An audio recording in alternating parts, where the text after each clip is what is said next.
Prime Minister, Minister of Health and Wellness, those of you who craft this order, I don't know what to say to you, but the Holy Ghost within me tells me that this order is working against the church, is working against the body of Christ. Mr. Prime Minister, I was watching a program last night and you declare me to be your good friend. My good friend, I'm telling you, sir, this order, God gets no glory out of it. And it's making the society worse than it ought to be. You're crippling the fountain of life that gives life to the nation. You're blocking the well. Somebody give me a chance in this house and blood this. You're blocking the well. You're stopping the fountain. Loose the church, loose the church, loose the church, loose the church, loose the church. You're destroying the foundation. And if the foundation be destroyed, what can a nation do?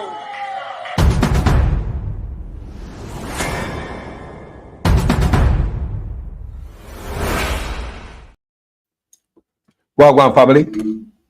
Well, family, how you guys doing? Good afternoon. Now, oftentimes on this platform, I tell you guys that this Integrity Commission Act, where such man lift up, know himself now in integrity, and implement, it was not about integrity. It was not about being honest. None of that. It's about money. I may have the proof here today. Share my work. This Integrity Commission Act of 2017. Remember, the PNP make it, you know. I tell you many times that the PNP have planned to implement it when they come back in power. But the best baby father for ideas, pick it up and implement it, acting as if he have integrity, knowing the whole time him now no integrity. See wife behind him there. Now all of this thing will come out. Approve said this brother don't have no integrity. We see him attack the Integrity Commission. You can't believe at this brother here. I want you guys to listen. That brother here now. This was in 2017 when I first introduced the Integrity Commission Act to Parliament. And if you listen, he's asking them to hurry up and pass it fast and quick and fast, because it's all about the money. It's all about the money. It's not about integrity. This brother never cut out for uphold the integrity and a decency in the office from day one. Remember, the same brother who want undated resignation letter for parliamentarian, you know. That means if any one of them flip up, them already sign and write it already, so he just put a date on it. So if I today want to get rid of you, he just sign to the date on it and you're gone. Just like that. Dictatorship. Don't forget that this man wanted 70 years for all the dirt when doing the office to be exposed. After 70 years, he wanted to wait for 70 years for the public to have freedom of information for all the stuff when doing the office. So if it was following that notion of 70 years, the Integrity Commission wouldn't have the work to do. So we wouldn't get none of those documents because they would be hidden somewhere, locked off for 70 years after I'm dead and gone. Because 70 years after I'm dead, after now in a gone, man, buried. So you don't have nobody to punish. So he might try to run it from responsibility. And that's what's really going on right now. So we are going at people. What are you guys doing? So during that time, when the Integrity Commission Act I implement, this is an Andrew Onis page. There is no denying that whilst we have made significant strides as a politically independent country, we could have achieved much more were it not for corruption in many forms. I hope you know that. People at 2016, they might chat this, you know. Even know this, you know. 18 bank account and all this type of stuff. Yes, boss, we understand. Say, and your action in the office like that, what we see now, I hit and mash up the country. On a year from the Prime Minister out, you know. I hit and mash up the country. Shit we are doing in the office right now. I want you to understand, I'm going to read that over again because it's so important. There is no denying that whilst we have made significant strides as a politically independent country, we could have achieved much more were it not for corruption in many forms. We already know that. Revenue leakage due to corrupt practices. People are going to tell me, you know. I wonder if I tell you how the money going at the 28 bank account then. I wonder if I tell the people. Share the work, people. Like it and share it. Misuse of public funds and the overall perception of pervasive corruption, all of which have served to compromise the flow of investment into our country. You know that, you know? People, this is 2017, you know? This is 2017. This is critical to the advancement of our country. From all that has been said, the government and I would dare say, and I believe the opposition have pledged to do all in our power to rid Jamaica of scourge of corruption and to restore public trust and goodwill in the institutions of the state. And that I say, make a read more. While we all need to take individual responsibility for our actions and endeavor to be agents of change as we do our part in securing a better Jamaica, the role of legislation is paramount. I believe we are all in agreement. People like Andrew Onis have said this, you know, 2017. You know, remember my word, I know. I believe we are all in agreement that more can still be done to strengthen the existing regime. The bill which we are debating today is another critical step towards improving. A critical measure is the establishment of a single agency, with this new act will create the new Integrity Commission. And economic advancement. You hear the boss? There is no denying. So, as you can hear, Emmanuel talking people, I'm going to hear me now. And then you will hear clear that the Integrity Commission Act is not, as I repeat, not about integrity, it's about money. What I say, it is about money. So him sign it up so he can get money from the international people, them people. It's not about them holding down the country and being decent. Because listen to this, brother. Have achieved much more were it not for corruption in its many forms. Whether it is corruption that is causing leakage of revenue. When I hear good? Which is such an important issue now, given the fact, Mr. Speaker, that governments have to be so responsible for the fiscal outcomes of their policies, or whether it is by virtue of just the perception of the country being corrupt that investors, when they are looking at the options, will say, I can't bother doing business with this country because the perception of corruption is just too high. Guys, can you hear? Don't forget the definition of corruption. Tell me that all the time. Let's play a little piece. Corruption is a vile disease that sucks and drains the health out of something good.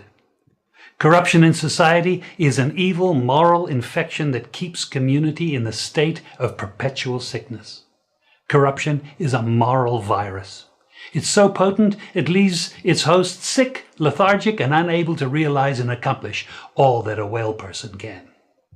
Where corruption thrives, poverty and not prosperity thrives. Wealth is grabbed into the greedy, grubby hands of those who get fat on the toil and labor of good people. Corruption benefits, only temporarily, those who participate in it. Everyone else is a victim of the theft, the deceit, the dishonesty, and the lies that corruption feeds on. You need to know that a corrupt person is stealing from you. Corruption is filthy work and despicable acts of treachery done under the table and behind closed doors. Oh, yeah. Corruption is a disgusting shame. Oh, yeah. Corruption keeps a nation back from true development and from progress. Wise investors steer clear of a corrupt environment. They would rather put their resources into a place where the playing field of opportunity is equal for all and not bent towards feeding the financial lust of corrupt, lying, cheating, thieving politicians and government officials. How many wonderful development projects have been lost because the investors didn't want to do business in a swamp of evil? When those great projects go to another nation or to some other place, we all lose. Believe me when I tell you that corruption steals from you, it steals from all of us. Guys, we play that every day. Well, listen, such man now. Tell me, guys, can you hear Let it me good? emphasize the commitment of this government Hey, guys, can you hear it good? Me just want to know so now hear it clear. Tell me. to fighting and eliminating corruption in this country.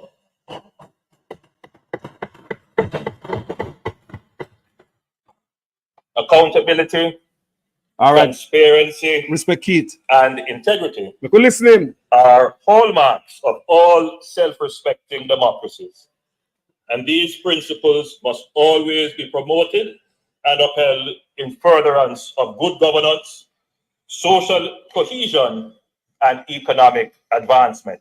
Thank There you, is no guys. denying that whilst we have made significant strides as a politically independent country, we could have achieved much more were it not for corruption in its many forms. Whether it is corruption that is causing leakage of revenue, which is such an important issue now, Yeah. given the fact, Mr. Speaker, that governments have to be so responsible for the fiscal outcomes of their policies, or whether it is by virtue of just the perception of the country being corrupt that investors, when they are looking at the options, will say, I can't bother doing business with this country because the perception of corruption is just too high. You hear that? Mr. Speaker, dealing with corruption is so critical to the advancement of our country. From all that has been said, the government, and I would take some liberty, if I'm permitted by the leader of government business to say, opposition business to say as well, the opposition, believe and pledge that we will do all in our powers to fight the scourge of corruption, to restore public trust and goodwill in the institutions of the state. While we all need to take individual responsibility for our actions and endeavor to be agents of change as we do our part in securing a better Jamaica, the role of legislation, Mr. Speaker, is also of paramount importance. Eh? I believe we are all in agreement that more can still be done to strengthen the existing regime. You hear that? The bill which we are debating today is another critical step towards improving the anti-corruption ecosystem in Jamaica. A critical measure is the establishment of a single agency, which this new act will create, the new Integrity Commission. It is important for us today to address concerns that have been articulated in the public domain. Mr. Speaker, whenever change is proposed, there will always be uncertainties. Some persons will feel that they are winners, and others will feel that they are losing something. They are losing their job, they are losing their authority and power and status, they are losing control. But, Mr. Speaker, from my estimation, Jamaica, our nation, will win from this new legislation. Oh, okay. Okay. Okay. The new Integrity Commission will subsume the functions and powers of the Commission for the Prevention of Corruption, the Integrity Commission, and the OCG. The effect of this consolidation is that there will be, Mr. Speaker, one compliance mechanism for parliamentarians, public officers, and members of the public who carry out public functions. The Commission is under duty to act independently, Listen. impartially, fairly, and in the public's interest. All right. It has wide powers of discretion to do what is necessary to effectively carry out these functions, Uh-huh. and no other person or authority, save the court, can affect the autonomy that is given to the commission. When you hear this, man, this is what he set out to do in 2017, you know. When you hear this, man, it's a total different man now. Take a guy court, you have a whole party and mash it up. See, for all of your labor right, I say a PNP is something. See it here. People want to share this, you know. Labor right, this is 2017. This is on the JISP, it's still in. Everything's still out there, and if you know if you're searching. Oh, let's continue. Significant discourse has been held in relation to the specific effects of the repealing of the Parliamentary Integrity of Members Act, the retention of certain provisions of the Contractor General Act, and the Corruption Prevention Act. I want you guys to understand. So, as you listen to this, you realize that it's not about having integrity why him launched this. It's about the money. There's many times we tell them on my platform because we know these things already, because me already read them up already. So I come telling you, so me like when I hear from the horse's lips. It's not about holding up corruption and the rule of law. That's why you see me go tear it down now and say want enrichment, illicit enrichment for tear up the act. You understand me? I don't want nobody to investigate him for illicit enrichment. Yeah, I mean wife or the rest. You understand me? So let's continue to listen to this brother, and then you'll hear it's not about integrity, it's about the money. Him take up PNP sitting, no say no integrity, and I implement it without integrity, all because of money. Mr. Speaker, it is important to note that this new consolidated agency, the Integrity Commission, will be stronger and more effective than all of the existing agencies. The Commission will build on the strengths of the anti-corruption institutions which it replaces. It will reduce or eliminate existing inefficiencies and ineffectiveness, and safeguard against the abuse of power and authority. What? One of the most important advancements is that the new Integrity Commission will have the power to prosecute. It has long been a criticism that the existing agencies do not have this power, thereby diluting their effectiveness in the fight against corruption. In fact, Mr. Speaker, one may argue that the present anti-corruption agencies, particularly the Office of the Contractor General, in the absence of the prosecutorial power, has to rely heavily on the strategy of naming and shaming, putting out to the public in order that public officials who are responsible to hold other public officials to account will actually act.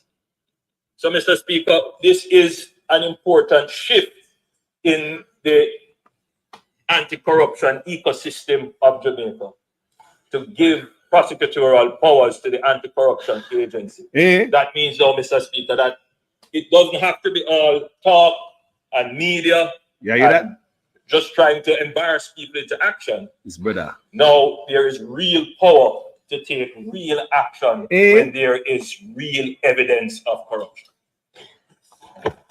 When I hear that, people, when I hear the man, all right.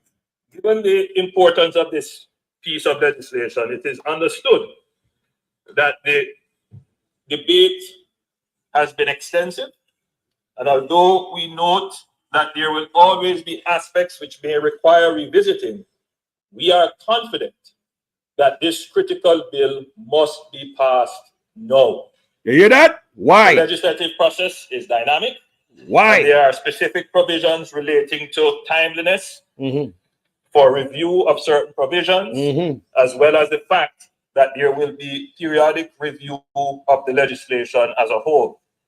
My labor brethren and sisters, when I hear, can always I say a PNP stuff. When I hear good. All right. The man say he must pass. No. No, we are going to have some reason why. Let's continue to listen. Why it must pass. No. You see here, you know why. I will provide further details as I highlight some of the sections of the bill, and the Minister of Justice, I'm sure, will go through in greater detail than I will go through. Acknowledging the recent discourse in the public domain, we should recall Jamaica's marked improvement Listen that. on the Global Competitive Index, which was released in September 2016. We tell about the corruption index. Money. Index, Jamaica ranked 75th of 138 countries, jumping 11 spots up from 86. It is no surprise that the most significant obstacles to doing business in Jamaica were identified as crime and theft in particular, inefficient government bureaucracy, tax rates, and corruption. What? We note, however, that on January 25th, 2017, Transparency International released its Corruption Perception Index, where Jamaica ranked 83 out of 176 countries. Want to listen, because I'm telling you this from my platform already, you know. It's all about the corruption index, you know. On listen from the horse mouth, you know. Because I tell you, it like so somehow no believe me. When the labor right them there, I'm not going to tell no parents, call granny, go tell no friend. Keep on going, like and share the thing. Mr. Speaker, the government is not pleased with our present rating. You want money? In the Transparency International report. Now get the money. Well, there are many reasons. Yeah, tell me. Yeah, one of them is that we have been slow in passing legislation. There are others. Well, if you want me to go through the list of them, no, we do take note of them. And to be clear and fair to what the member is saying, you know, much of what has happened in terms of the fall, both corruption that has been exposed and corruption that has not been addressed, and the slowness of the legislative process in creating what I call the ecosystem to address corruption. So when you're assessed by the international agencies, particularly Transparency International, they look at, you know, whether or not the public system to address corruption, if it is responsive, whether or not the framework is there, the legislative architecture is there to actually address forms of corruption. And then they also look at the actual instances of corruption which have made their way through the public system. And based upon that, we have fallen in the report, and I want to assure the country that we are not satisfied with that. I'm certain the opposition is not satisfied with that. It's not a good look for Jamaica, and we will be doing everything in our powers to ensure that when the next report is released, we have an improved standing. Hold on now. So when we never have the Integrity Commission report, we never have the Integrity Commission, we have the other bodies them that hold them accountable. But they wasn't working good enough. So I'm saying I straighten it up. We were looking bad then. So tell me now, if you don't look really bad, this is the man who implement the Integrity Commission, I try to tie it up in a court and get caught with 28 bank account and all type of money, swindling and parents account and all type of stuff. You have to tell me if you don't look worse now. Jaja.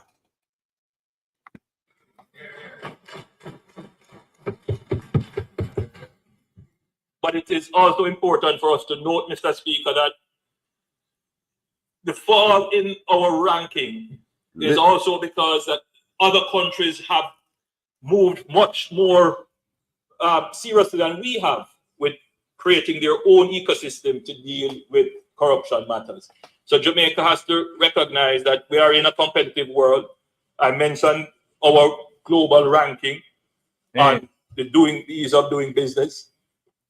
That's very important, but a part of maintaining that standing is us improving our ranking on the corruption index. For what? So, Mr. Speaker, it is of critical importance that we pass this bit of legislation and work with speed and alacrity to do whatever else is necessary to show the world that Jamaica is serious about tackling corruption. Yeah? What? What? But, Mr. Speaker, just to end that on a positive note, that even though we have fallen on the corruption perception index, consumer confidence still remains high. Business confidence still remains high. So, Mr. Speaker,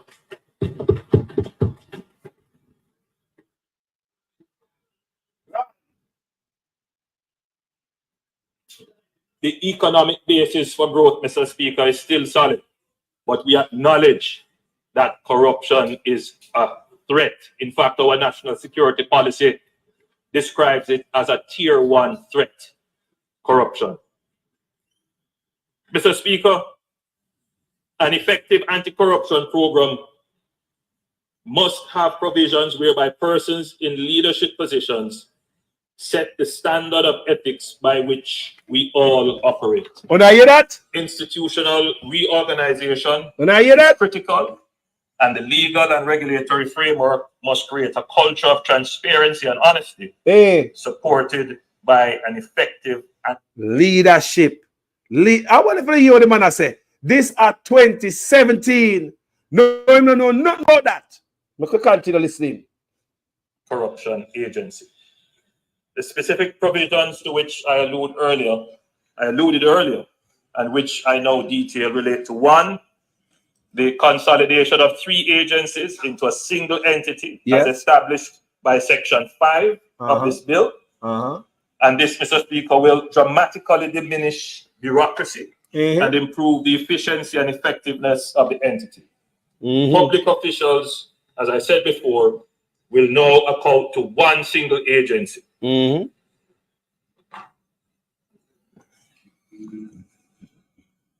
new commission will be collegial rather than having a single anti-corruption commissioner. The establishment of the divisions and directors of administration, investigation, and corruption prosecution by Section 28 is an important development.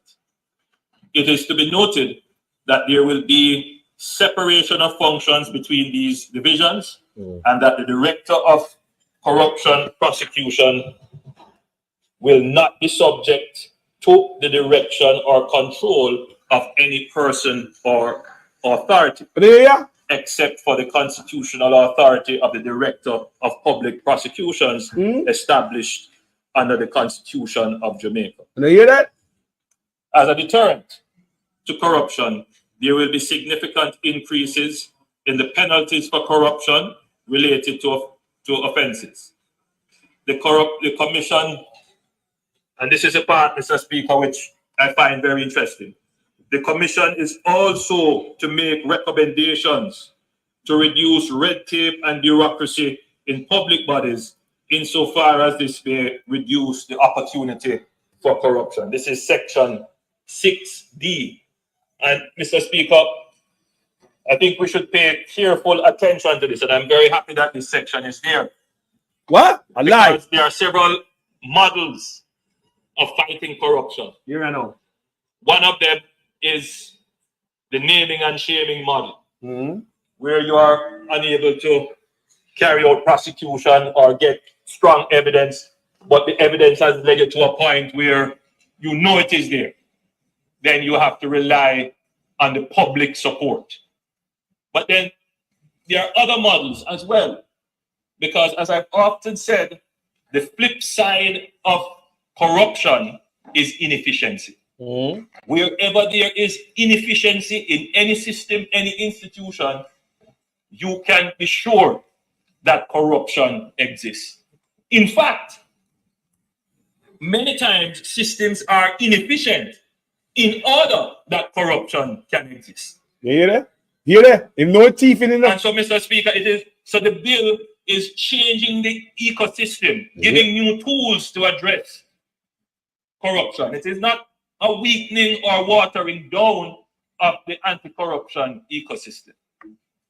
It is putting this in, as simple as it sounds, gives entry now for the government to put in place measures to address some of the inefficiencies, the bureaucracies, which have covered over and given protection to corruption.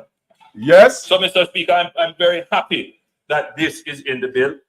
Because, Lie. you know, sometimes when the government goes to act on the basis Yeah, no. that we are trying to be efficient, Yeah, no. you hear all kinds of political things Eh. instead. Eh?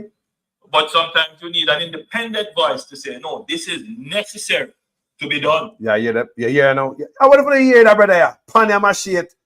Today said this, and people don't believe a word that brother say. He's not a man of his word. Not at all. So we have now created an additional voice for efficiency, transparency, and effective government.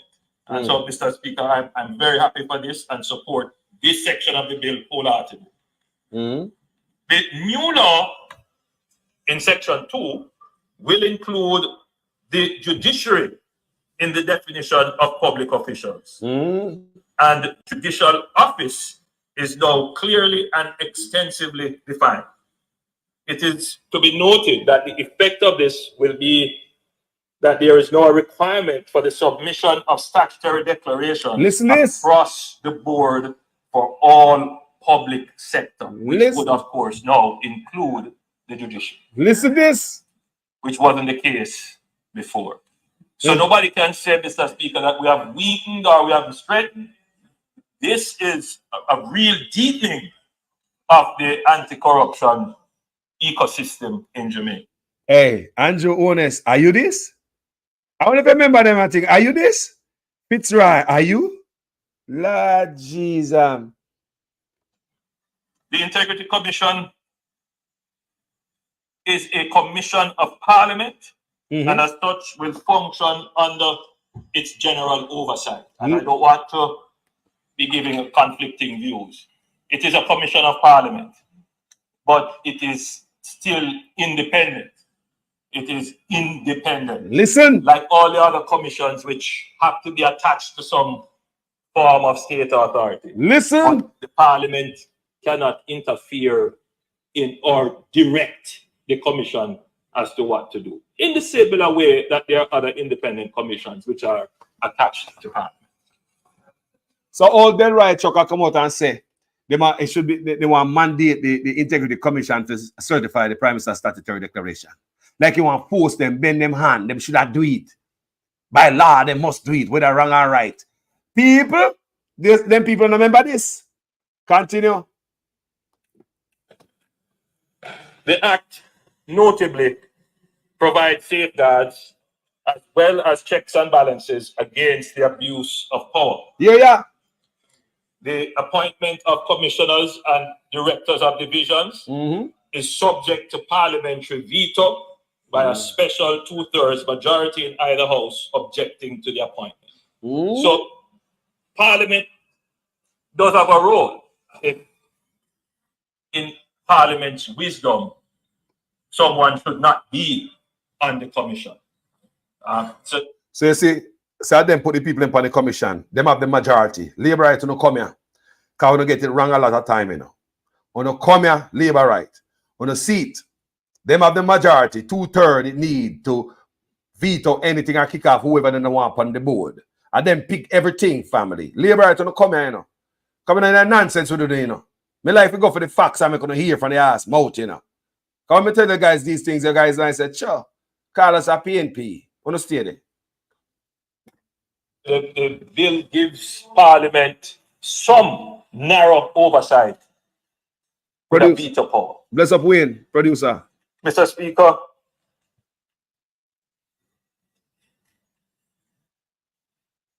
there are provisions for confidentiality.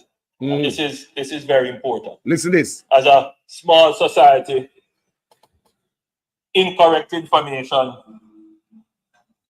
people accused wrongfully, or just the mere mention of someone's name could lead to all kinds of negative ramifications for them down the road. Even if they are not involved, but just the mere mention of their name in an anti-corruption matter. So there are provisions there to deal with confidentiality. There are also, Mr. Speaker, new provisions to allow for public exoneration where an individual so desires. where an investigation finds that no act of corruption or wrongdoing was proven or done. Mr. Speaker, as we are all aware, I advance the concept of full and complete disclosure.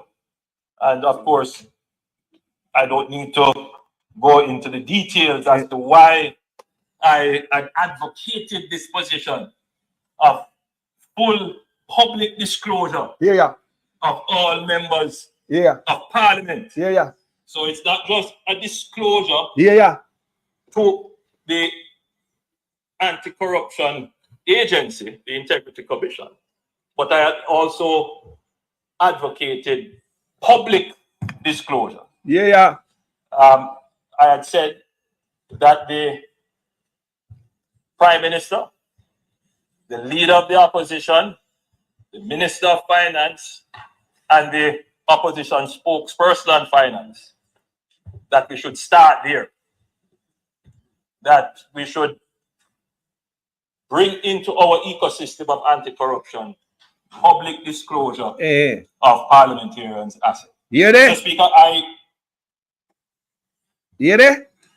brought in the Minister of Justice along with a team of our learned attorneys from the AG's office and from the Ministry of Justice. And we had extensive discussions as to how this could be done. The advice is that further work needed to be done on this to see whether or not it accorded with our Constitution and the right to privacy. Mr. Speaker, I agreed with that position. And I agreed with it because that further work could have delayed the bill for much longer. And so the compromise position, Mr. Speaker, is what is in the bill now, what we have proposed, that at this time, the legislation will only require the Prime Minister and the leader of the opposition to have a public disclosure of their assets, which should be a problem, Mr. Speaker, because I have done it and the leader of the opposition has done it. Look, listen, people. So we have already stepped into that new framework. Mr. Speaker, the fines that were previously applicable under the old regime for failure to comply or the commission of an offense, under this regime, the fines have been significantly increased, and I'm certain that the Minister of Justice will go through the details, much of which I will just take from my presentation to allow the Minister to give those details. Mr. Speaker, I want to close my presentation on this matter. Yeah, tell about the money now, man. Sure. The passage of the bill is critical for the improvement. I want to listen to part, you know. Him chat all that the garbage and all the word salad to get to this.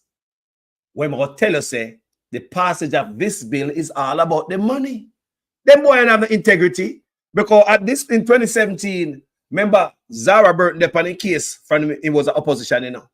Remember Zara Burton exposed him from he was an opposition. From him an opposition, I will pass call dog do. So when he come and talk about this, he might look here. I'm already dirty already. But I'm going to tell you why my pass this bill when pick up from the PNP and talk about him and the best baby father for ideas. And that's where that I come from, you know. Because when the PNP them build them idea, implement them thing, implement it. Then build it, put it down, probably never get the time to implement it. Implement it. That's why you hear him come and talk about him are the best baby father for ideas. Listen. Our ratings on the Corruption Perception Index. It has been a critical benchmark to trigger several programs of funding from our international partners that depend on us meeting this critical benchmark. Here we are. Mr. Speaker, The bill has been long in gestation. Uh-huh. It has gone through many iterations. Uh-huh. I'm certain that there are still great reservations about the bill. But, Mr. Speaker, there is a provision in the bill for a review after, what is it, Minister of Justice, 2 years? 3 years, that there is this provision. Mm-hmm. 2 years. 2 years, right, that's my recollection. That there is the provision, Mr. Speaker, for us to meet again as a parliament to review it. The bill is an advance over what we have. Wait. Mr. Speaker, some years ago I addressed an anti-corruption conference in the Cayman Islands. And I raised the concern then about this growing trend of creating corruption czars. Corruption czars. Here now. That is creating one person investing the power to deal with matters, anti-corruption matters in one person. Such a man of integrity, such a man of impeccable integrity. What a man of unquestionable character, such an honest guy. Isn't he the best prime minister? The best prime minister, man of integrity. Wow, such a classy guy. Let's continue to listen to him. Well, it was a general concern, and the new contractor general at the time, he was the new contractor general. Be careful, Gigi. Supported the position that there should not be a merger of the anti-corruption agencies. I have reflected on my position, and I have read through the new bill. Listen, yeah. And even though I held a personal position, I gave direction to the members of the opposition at the time who sat on the committee to bring the bill to this. And at this juncture, Mr. Speaker, let me thank the members who have dedicated many hours in the drafting and the debate and getting the bill to where it is. But I instructed them to take an open mind in the debate. So I didn't place my own view on the members who sat on the committee, which allowed the bill to evolve. My review of the bill satisfies, I think, Mr. Speaker, my own concerns. This does not concentrate the power in the anti-corruption ecosystem in one person. Yeah. And I think that is another advance. It concentrates the power in an institution of 5 commissioners. Oh, talk to me. The argument is, who is responsible then? Who is responsible then? And I think I can't answer that question today, and I don't know if presentations from the opposition will seek to answer it. But what I will say is that let us make the step, review it after 2 years if there needs to be any improvement. I recommend the bill to the House. May it please you, Mr. Speaker. So, Mr. Wago and say, in recommend the bill to the House, may it please you, Mr. Speaker. You see me? That is 2017. The Prime Minister forgot all of that. If he got all of that, people, it was all about the money corruption index and what he was saying that you don't get no loan and you don't get no help from foreign when you have so much corruption upon you. So in order to pass this, you look good at the international master them I say, yeah, try, I do something good when I appear lie. You see me? You can hear this. And people, this is when the man there, my swearing, right? I swearing that brother I swearing. And this is 8 years ago. You know, hear me? 8 years ago, Governor General there right next to him. From very early, guests suited in formal attire began arriving at King's House for the swearing in of 43-year-old Andrew Michael Holness, the youngest ever Jamaican to be sworn in twice as the head of government. Among the early guests, former Prime Minister Edward Seaga, the man who brought Holness into politics. You there? Before the official appointment, Governor General Sir Patrick Allen declared that this would be a critical time for Holness. Existing and the predicted economic and social challenges will require strong and decisive leadership of a new Prime Minister. Leadership that understands the times and knows what must be done. And then the moment Holness had been waiting for. Here I know. I, Andrew Michael Holness, When I hear? Can you hear it, guys? do solemnly, sincerely, and truly declare and affirm that I will be faithful and bear true allegiance to Jamaica, that I will uphold and defend the Constitution and the laws of Jamaica, and that I will conscientiously and impartially discharge my responsibility to the people of Jamaica. When he took the microphone, Holness made it clear that it was time for action. With this mandate, there is no majority for arrogance. Listen, hear that? There is no space for selfishness. Yeah. There is no place for pettiness. There is no room for complacency. And there is no margin for error. And like he did on the campaign trail, Holness would sing, but this time with the My Dream artist Nesbeth.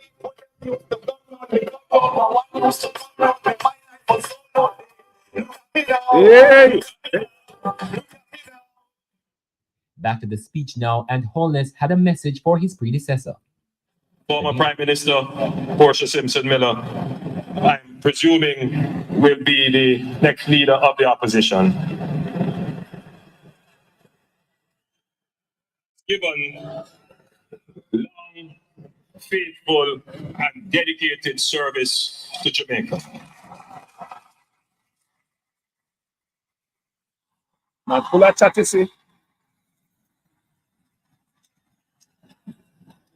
I believe that the mandate is saying we may not be on the same side of the road, but we are heading pretty much in the same direction. So as far as possible and as much as possible, we should hold hands in cooperation to overcome obstacles for the good of Jamaica. The beautiful voice of Anna Strand would also fill the air at King's House.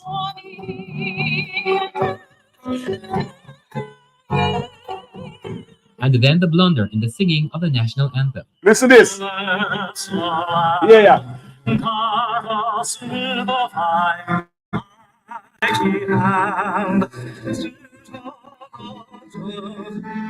I want to clear this.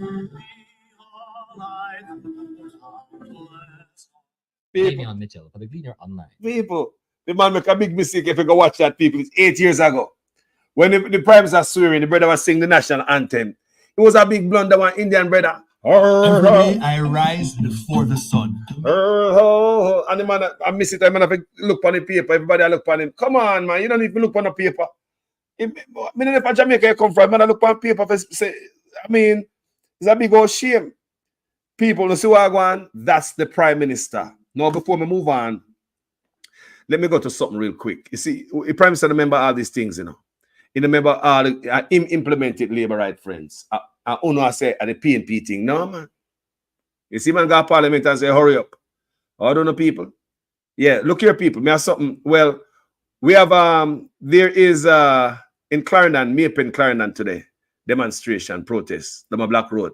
Them now block road, them a withdraw them service, taxi man. They're not blocking the road. Must I say them park them car decent at the side of the road. And them even said, don't block the road. Them tell other driver who's stopping by, do not block the road. So they're orderly. See there? They want a road. Throughout Jamaica, the man said no road there Jamaica now, people. So what happened to the Spark program? What happened to the Spark program? Remember the man come out and said, in the busy, a balanced economy. And now the economy is balanced. Now I'm ready to share the dividend. A Spark program, 2-story market a Falmouth, this, that, and the other. All the road them cars Jamaica so bad. Now, there's one other brother in the protest. This brother right here. This brother saying father die because of bad road. Saying father swing out a car run a swing out a bad road, run a corner, and the next car collided the next vehicle. His father dead. He said his father dead, and that also could have caused the life of the next man, because him could have got dirt the next man for killing father. But it's because him understands say a bad road. People, watch it. The man said, this brother up on the screen right here from Clarendon. He mean at the protest, he mean at the protest out there. He must say, his father did him lose his father. See the button, see his father button on his shirt. Then father pictured up on the button on his shirt. He said him losing father. I guess his father was a taxi driver or something. A road user. And the father ground the car and avoid pothole. And the father ain't losing father. See him still a money father. See the button on him there. That him say and say that causing father life. And it could have also caused the next man life. Can say could have got dirt the next man for his father. But him say, boy, I don't know fault of none of them and them are just bad road them are try to avoid. They also have another brother. This brother here. He said the government asked them for badge, they get them badge. They ask them for uniform, they get the uniform. Everything the government asked them for, them give it to them. So why the government can't give them just some road? Them say that's all they want, a road. That's all they want, a road, you know. Is everything what the government asks for. Because government pressure them to take money off of them, you know. Get this, get that, get this, get that. You need this, you need that, you need this, you need that. At the mercy of this government here. And the people have to get that. See? And what happened after that? Pay a bad road. Look how much money them pay for ticket and have the police power road. What happened to the money, the ticket money them when I take for the driver them? Can our police live on the road 24/7? A whole heap of revenue make off of them ticket there. How come they now go back on the road? When I take money from motorists and then I go back on the road, we say, what to them ticket to the police are right? Where the money I go? Can now Jamaica wonder if them are going to one of them 28 account, you know? Me serious. Them money there for the road. Where the money for the road go? Can nobody write ticket like a Jamaica, you know? And them taxi man and live on them. When you live on them taxi man and want to give them ticket. I believe we should suspend fitness until you fix the road them. You can't expect car to be fit and mash up road. Guys, talk to me. Them should have suspend fitness or get rid of fitness. Because we don't say fitness are foreign. I see no black man create for dig out them bone a black man yai. Given a bad road and figure a way to hustle off of the bad road. So there's no urge to fix the bad road because they might make examine a driver no car, dig off on a license plate, pay a whole lot of money to the government, and then still not giving them a road. You fix your front end or whatever they need to fix. You're back on the road again. How long can a car stay fit on bad road? But if you suspend fitness, man, get rid of fitness, man. Too wicked, man. Get rid of fitness, man. Look on this again, people. Me have something else to show you. Remember, you know, this brother losing father. Too bad road. Right? He just lose the father. See him button for him there. Look on this.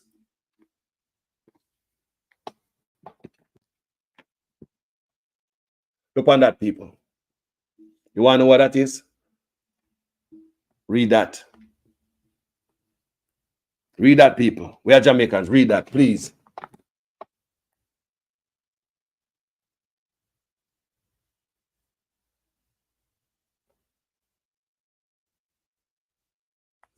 The bad people.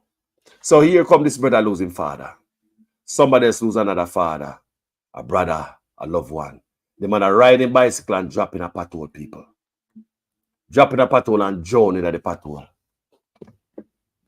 People, you can't make this up, you know. A Jamaica, man are riding bicycle. Dropping a pothole, probably licking head. See him having back on him back and everything there. Dropping a pothole. Look on a manhole where the man in a pool, the brother in a full of water. Them same journey night.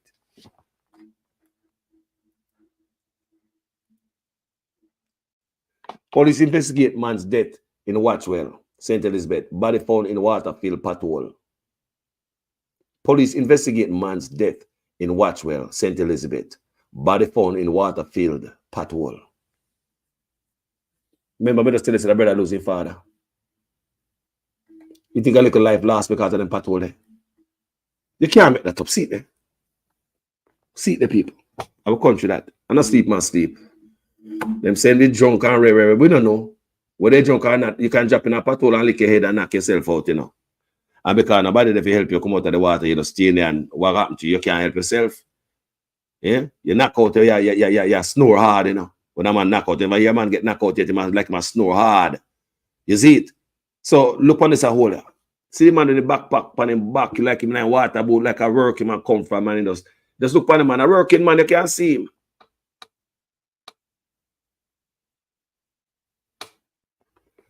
Now what got me son now? Sorry. Condolences to the family. Don't forget, you know, one brother who's a barber lose him life, you know. Light wire tumble down upon him, you know, just after burial, you know. Remember him son come on social media, come talk about him father, you know. Need blood and nobody no come look for him father, no politician, nobody at all no come look for him father. And the father succumb to the burn when he get from JPS wire. Don't forget JPS wire, so dirt, a man, 3 dog, you know. Me show all them video there on the platform, you know. You know, the wire does high tension wire does lay down cross the man property. Every bird, all worm, every ants, every insect passy. It a burn all bushes, it goes zzz. Be a kill this go on Jamaica, you know.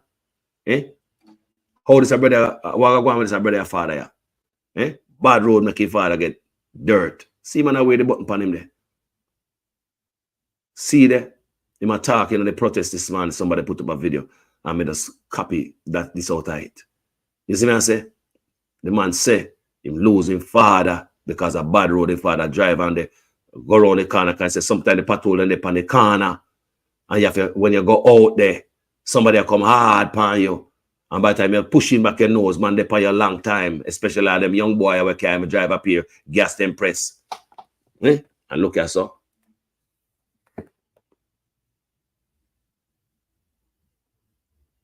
This is sad, you know. This is sad. This must happen, people. This must happen. The financial superpower of the Caribbean. This must happen. I believe them boys should have give back them 300% raise to fix all the road across Jamaica. Jamaica don't have it, people. Jamaica broke.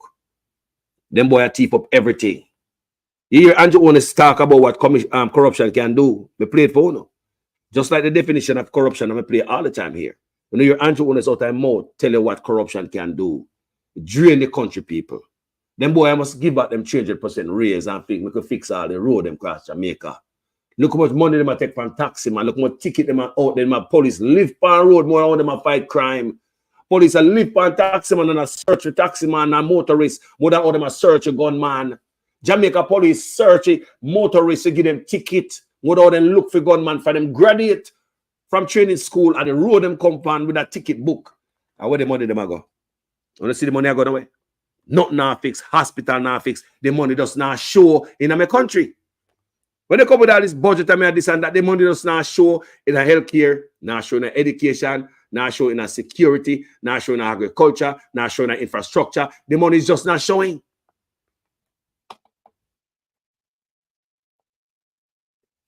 It's hurt people. Condolences to the family, you know? Yeah, man, condolences to the family. Just like this young man, same way, youth. Condolences to your family, youth. Me hear you talk for your heart. And you say the man with dirt your father, he could have get dirt too.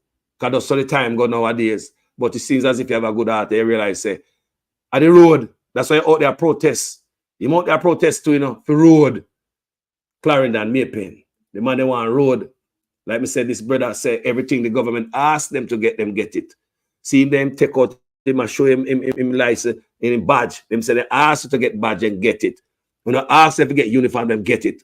When I ask them for this, them do it. When I ask, they say, they want a road. Some I look and say, where the goddamn money go? Where they collect half of them money? Where the money go? People, me ask you know, the ticket. Where the money they go? Come on and see it on the road. When I see it, people. No, the ticket money, when I see it nowhere.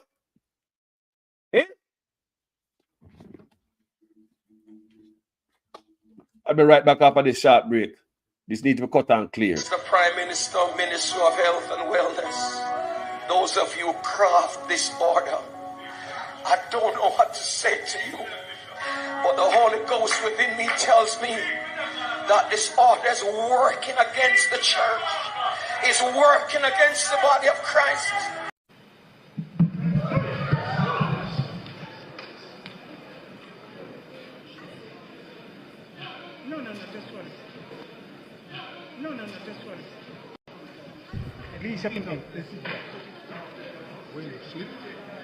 Mr. Prime Minister, Minister of Health and Wellness, those of you who craft this order, I don't know what to say to you, but the Holy Ghost within me tells me that this order is working against the church, is working against the body of Christ. Mr. Prime Minister, I was watching a program last night and you declare me to be your good friend. My good friend, I'm telling you, sir, this order, God gets no glory out of it. And it's making the society worse than it ought to be. You're crippling the fountain of life that gives life to the nation. You're blocking the well. Somebody give me a chance in this house and plant this. You're blocking the well. You're stopping the fountain. Lose the church, lose the church, lose the church, lose the church, lose the church. You're destroying the foundation. And if the foundation be destroyed, what can the nation do?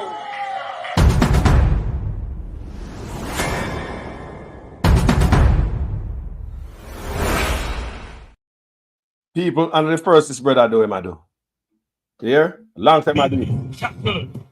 Poor man must build a big house. He became Jamaica's newest prime minister despite controversy about his big house. Join us in a partnership for prosperity.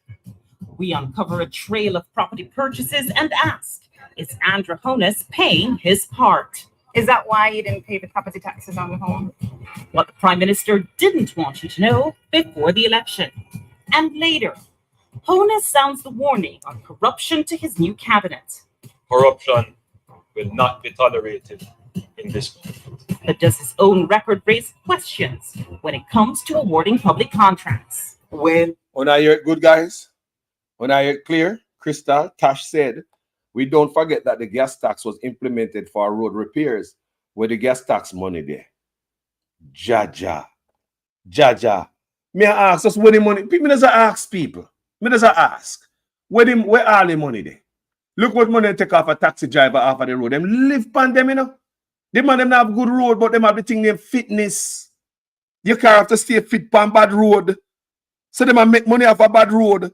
Mash up your car, them make money when they mash up your car. Tell me if that make no sense. Do you see fitness offering? When anyone away have to pay fitness. Me I wait. Me use the road up as a driver. When last you go pay fitness offering? We ever pay fitness offering? So how come Jamaican pay fitness? Me ask anybody who live overseas. Me I show you say oppression there Jamaican and how black leader oppress them people. Before we go further, are we paying fitness for our cars overseas? Anybody else? So me not pay fitness. How about that? Me no know. What is fitness? People may ask, what the hell is that? Something a black leader who are the wickedest from the Caribbean to Africa create to take another dollar out of brother and sister.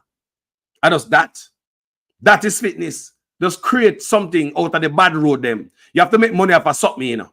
You have bad road, you have to make money off a bad road. You have lime, make lemonade out of it.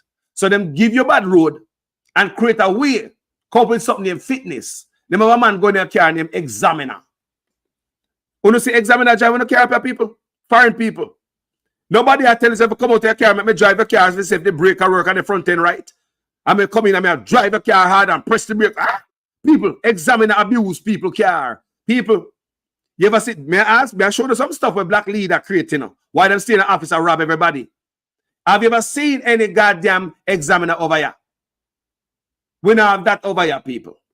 We don't have that over here. Nobody not drive your car and jump in it and ray. Your car good to go. Yeah? And that's so you go. All right, let me ask you again over here. Do you see them stop you from carrying anything in your truck? Your pickup truck, if you move, you go buy some feeding, you buy a fridge at Walmart, anything. Do you get a ticket for that because you don't have the right plate, you don't have a green plate, you don't have a commercial carriage plate?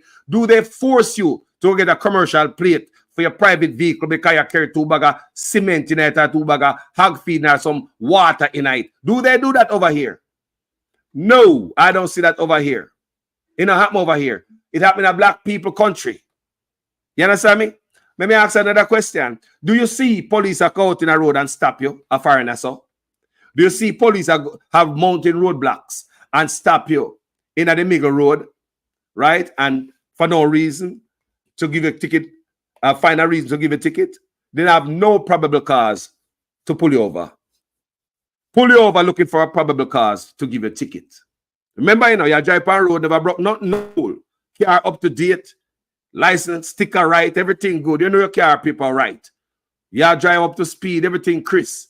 You ever see no police are go out in a road up as a foreign and I put up them hand in the ear and I give a ticket? Where say when fitness is done in the UK?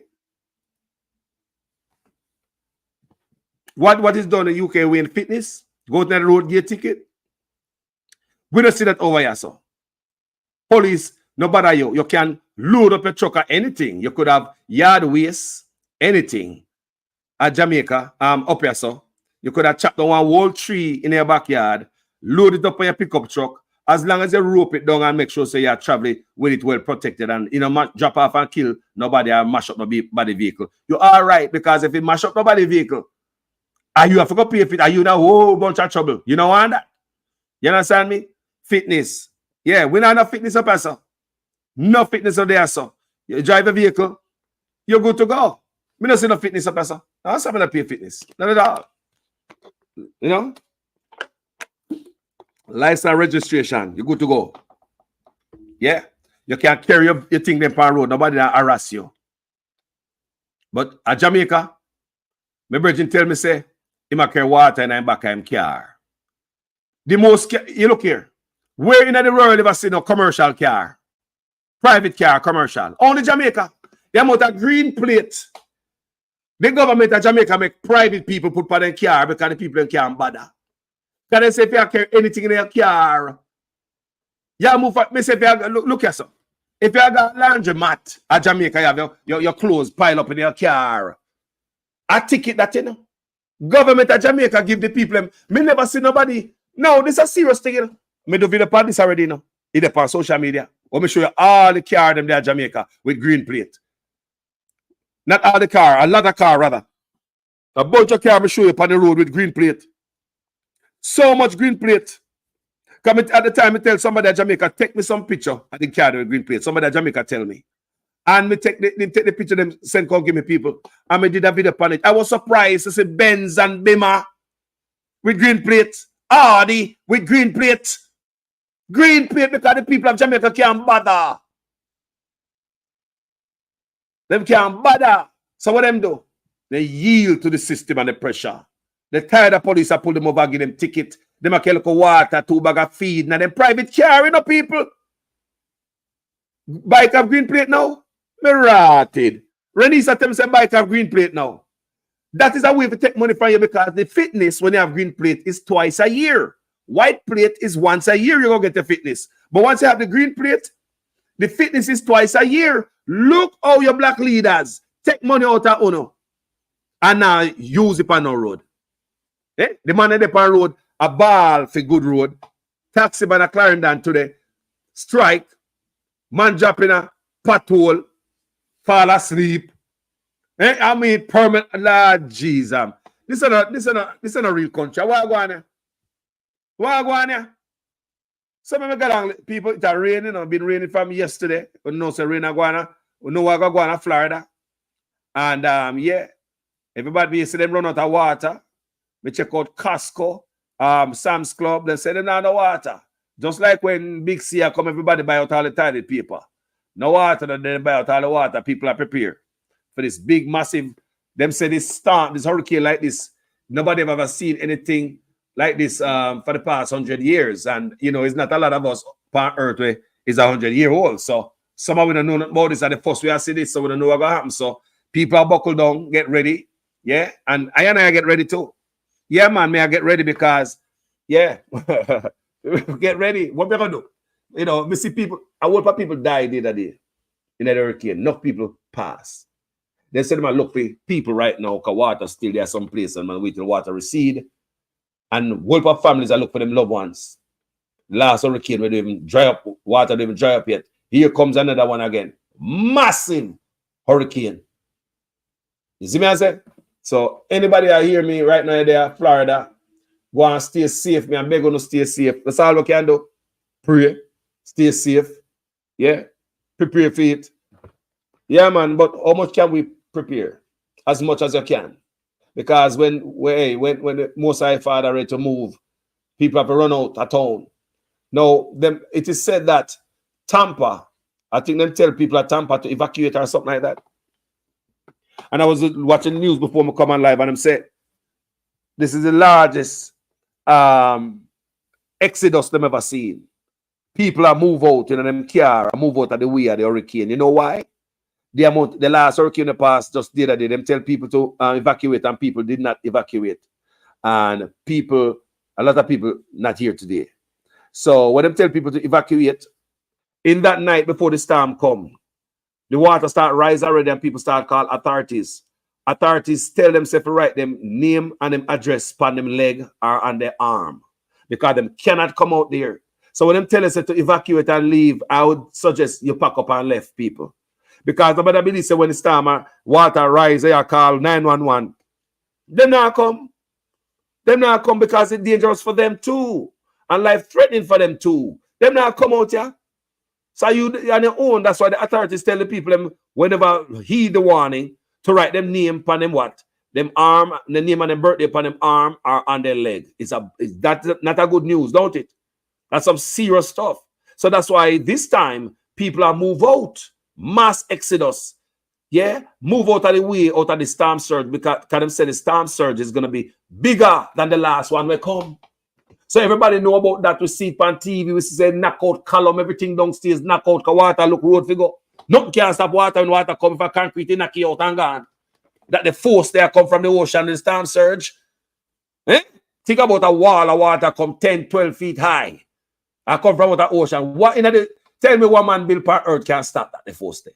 Tell me what mankind build on this earth can stop a force like that. You have to get out of its way.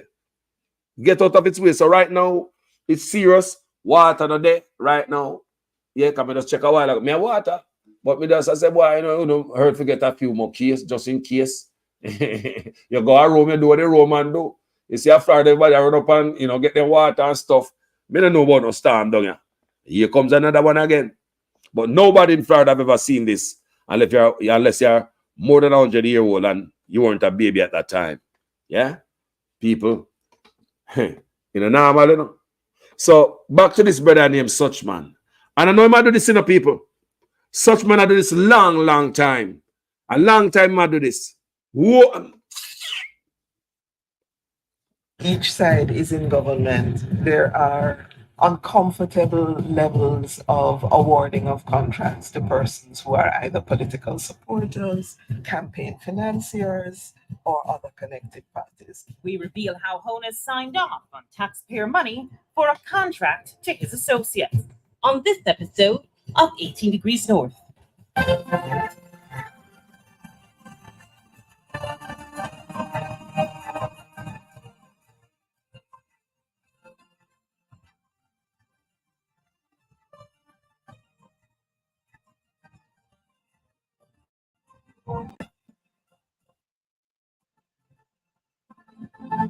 18 Degrees North is brought to you by Me or me, you want it.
That's Dalrymple for you.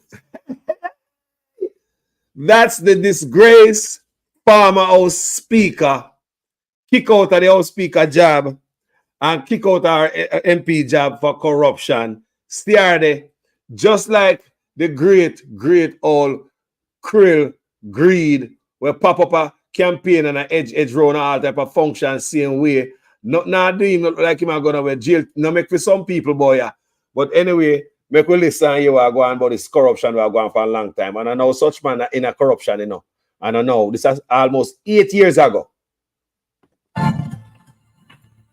Hello, I'm Zara Burton, and welcome to 18 Degrees North. It's from right here in Kingston, Jamaica, 18 degrees north of the equator, where every week we're going to take you on a global journey with us as we focus on Caribbean stories that have global impact. Debbie, are you good? We begin our show with Jamaica's newest Prime Minister, Andrew Holness. During the 2016 general elections, his house became front and center. The public, and perhaps more so the ruling People's National Party, they wanted to know why a St. Lucian company owned his house and where he got the money, since news reports had put its value at about $2 million, a figure Holness has not confirmed. After all, Holness had been a politician most of his professional life, didn't come from money, and his salary at the time was just over $60,000 each year, not counting allowances. Holness answered several of the questions asked, but we at 18 Degrees North had others. What we found was an interesting series of property purchases and an uneven playing field when it comes to personal tax matters. It also shed light on the relationship between Jamaican politicians and their associates in the awarding of public contracts. We're staying right here in Jamaica at 18 degrees north and 77 degrees west. Guys, this is Zara Burton from 18 Degrees North. This is almost 8 years ago. And she was sued for this by Holness, because I never wanted to go out there. You hear me I say? Yeah, man, lawsuit for this. Yeah, man, but see there road there. But if it as much as this come a road, the man still are doing skullduggery. You see, if he stop and do him a do 8 years ago, then look and catch up in now. The own integrity commission where him implement. You see it? That current stuff him a doing, all the mother and father. You understand me? So look how long him a go on with it. From back then, Zara Burton dig up them a whole file here. Total different thing from what go on now, you know. Make you hear what go on. But it's the same pattern, taxes, dodging, and you know, all type of skullduggery in the office. Make you hear ya, man. The Labour Party believe that every poor man must build his castle. Every poor man must build him big house. And we not grudge of it. We are going to help you to achieve that. That is why we say education be free. Health be free. And we must make the place secure so you can live and enjoy yourself. This is the house, built on 3/4 of an acre, complete with stone-cut wall in the exclusive Beverly Hills neighborhood just outside Kingston. It's a huge upgrade from where Jamaica's newest Prime Minister and then opposition leader, Andrew Holness, says he was born. I was born in a 2-bedroom board house at 56 Cumberland Road in a Spanish town. My father is still a farmer and my mother is a retired civil servant. Property records show that Beverly Hills land was purchased by a St. Lucian-based company, AdMat Incorporated, for $300,000 in 2011, 3 months before Holness became Prime Minister of Jamaica for the first time, and when he was Minister of Education. What? There's no mortgage listed. In a statement, Holness says he's the sole director of AdMat and a shareholder, along with his 2 sons, Adam and Matthew. Rich. Holness says he got the money from funds in his accounts at 2 of Jamaica's investment banks and used his savings, salary, loans, and credit from suppliers established through his wife, who is a real estate developer, to build the house, costing him approximately $52 million, or around $525,000 US. He says the St. Lucian structure was used for estate planning. His attorney, Patrick Bailey, says there's that, and the additional potential benefit of avoiding transfer taxes. If the house at Beverly Hills is the only asset and he was selling it, he would simply sell the company, sell the shares. The company would have its shareholding transferred from him and his children to the new purchasers. Whereas the title would remain unchanged because the new purchaser would be the owners of ADMAT and be the owners of the property. So in that case, there's no transfer from one entity to another. You save on transfer tax and stamp duties and those sorts of things. Civil society activist Carol Narcisse says the leader of the country shouldn't be trying to avoid taxes. Yeah, man. Especially if you're a prime minister and you're telling your citizens Long time I do that they need to conform to the regulatory environment that you have designed. Long time crook. Do not think you can adhere to, because it is inimical to your interest to adhere to it, or inimical to the interest of your children's future to adhere to it. Then there is a major, there's a major inconsistency there that you need to explain.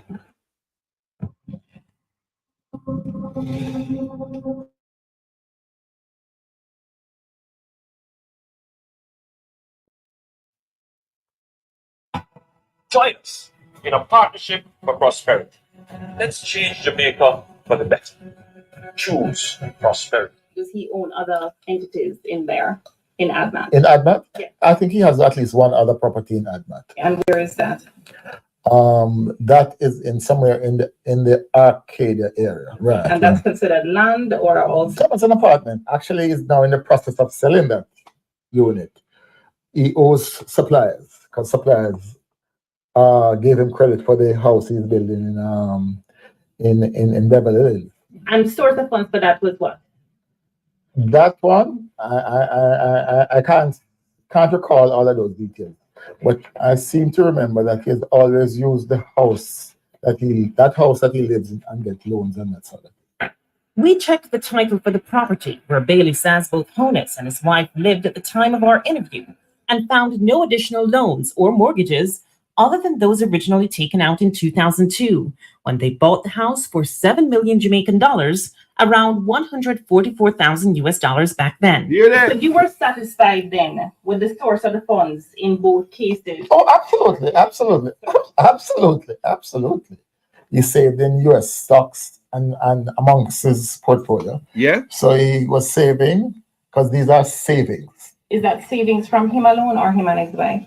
I don't know that level of personal detail. that would be, I don't know that level. Of what you know, is there any evidence? I know of nothing. I have nothing else that he owns in relation to ADMAT. He currently owns that. We checked the title for the Arcadia property and found that it was indeed purchased by the same St. Lucian company, ADMAT Incorporated, in 2008, again when Honus was Minister of Education. The price tag, 16 million Jamaican dollars, around 219,000 US back then, and again, no mortgage was listed. Rich. Further, we also checked whether ADMAT owned additional properties and found one more. A half-acre lot, also bought in Beverly Hills on Wycliffe Close in February 2009, also when Honus was Minister of Education, price tag, around 15 million Jamaican dollars. Rich. Almost 173,000 US dollars, and again, no mortgage listed. Rich. So you've never heard of this Wycliffe Close property before today? Let me put it this way. I have never handled, and when I look at the transfer, I see the names of lawyers who I know. And he's entitled to have more than one lawyer. We all have to eat. So all told, when it comes to properties, there's the Great House Boulevard home that Honus and his wife bought with a mortgage while Honus was a mere member of parliament. And in the 4 years he was Minister of Education, earning the equivalent of around 60,000 US dollars per year or 90,000 with allowances, there was the Arcadia apartment. Wow. No mortgage listed. Rich. The land at Wycliffe Close in Beverly Hills, no mortgage listed. Rich. The land for the Shenstone Beverly Hills house he's building, no mortgage Rich. listed. And around 525,000 US dollars spent building the house in the 3 years after Honus's Jamaica Labour Party lost the election in 2011. I'll be right back. Yeah, man, come back and woman Andrew Wallace place for real, man. Come back and man and parents better. Cause watch out. You feel like Andrew Wallace poor people in the family. You know, want to see a man go live in family also. Right now, in Andrew Wellness, right now, a family where we need a house just like how we need a house now. Eh? Come like a prison, we're going to live and make soldiers and police run with them. The soldiers and police, they run with my young boy for we. Then them have to catch me. Me a old man. Me can run for soldier and police right now, especially soldier. Eh? Andrew Wellness, come like Prime Minister and Party Leader Andrew Holness is the man of integrity, love. The operation, which began after 6 a.m. on Thursday morning, saw unoccupied and unfinished houses being demolished by large machinery. The state that I stand in full support of the best Prime Minister since 1962. One inconsolable victim of the demolition said she now has no clue what her next steps will be, as she spent her last $800,000 on the lot she was building on. Giving me CRN and my ID and the return of the receipt give me. The return of the receipt give me. Nobody not give me no look one, no look give me. In full support of the best Prime Minister since 1962. Southwest St. Elizabeth is in full support. No, I thought me doesn't pass and so I just told me to leave the plane. Me doesn't work for work. I see that work for work. I change it and I make work in a man time. Come in and have it, come here, see if it belongs and such. I don't know what to do. How could I not support a leader who is moving Jamaica forward?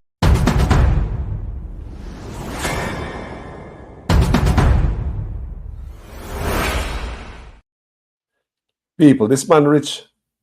Long time before him turned Prime Minister. Just rotten rich. Have everything when pay for already. When he get so much money for pay everything cash. Everything, no mortgage listed, everything cash. Whole heap of property. Before he turned Prime Minister. Zara Burton come dash him out the road.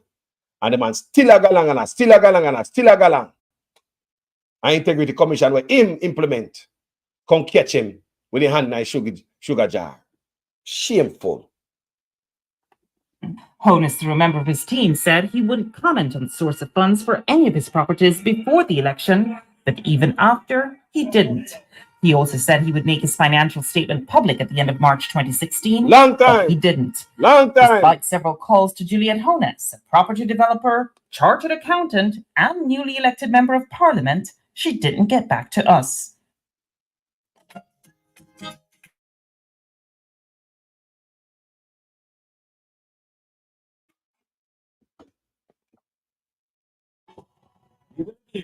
Transfer taxes, stamp duties, and estate tax. What about property taxes? No, but he has to pay property tax. At the time of our initial checks in the 2 weeks before the election, the house in Beverly Hills had an outstanding balance since 2013 on the tax administration's website. Amount about $174,000 or US $1,400 approximately. Property taxes on the Wycliffe Close land in Beverly Hills were listed as not having been paid since 2009, a total of about $175,000 or US around $1,400. Long time, and the Great House Boulevard home that he owned with his wife Juliet, that was listed as outstanding since 2014, owing Jamaicans $64,000 or about $526 US. Long time. We call the tax administration to confirm. Volume is 1118. Yeah. $64,000 outstanding at $50 for 2 years. All in, Holness or his entities were listed at the time as owing almost 413,000 Jamaican dollars, around $3,400 US. It wasn't clear if there were any amounts owing for the apartment at Arcadia Drive. Caroline Hay, former Deputy Director of Public Prosecutions, says, in general, no leader should be backed upon their taxes. We did not ask her specifically about Holness. No public official ought to be behind on their taxes. You are in a position when you're a public official in a position of trust, and one would imagine an example to the nation as to what values we want in positions of leadership. Days after 18 Degrees North brought it to Holness's attention, and before the election, the tax administration's website reflected zero balances for the 2 Beverly Hills properties at Shenstone Drive and Wycliffe Close. However, taxes on the house he owns with his wife were still listed as owing as of our last check, March 18th, 2016, even as he became Prime Minister of Jamaica for a second time. that I will be faithful and bear true allegiance to Jamaica. Lie. Coming up on 18 Degrees North, too close for comfort? How Andrew Holness signed off on taxpayers' money for a contract to his associates.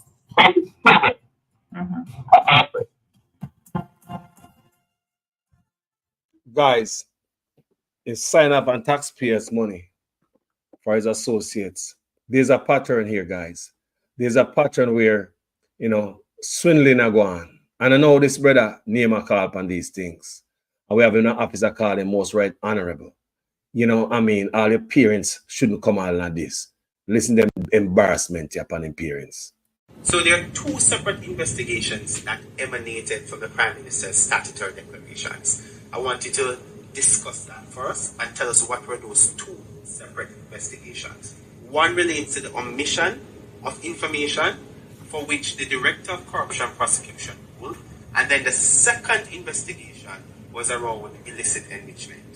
Well, I would say on the 4 accounts, there were 2 related to his parents put his name on, one with a former constituency manager and another one. Now, it's important to look at the detail. The Director of Investigation said he brought to Mr. Holness's attention on 3 occasions that his name was in fact on the accounts. And in spite of that, Mr. Holness did not declare those as part of his declaration. Secondly, and even more importantly, the Director of Investigation found that in 2 of those accounts, monies were flowing through the accounts from accounts solely controlled by Mr. Holness and 2 accounts solely controlled by Mr. Holness. So in essence, he's saying Mr. Holness said he knew nothing about these accounts, but funds are flowing in the region of millions of dollars. Deposits put in today, taken out the following week. 2 accounts controlled solely by him. So the question is, was Mr. Holness being truthful when he said, well, it's my parents' account and I don't know anything about it?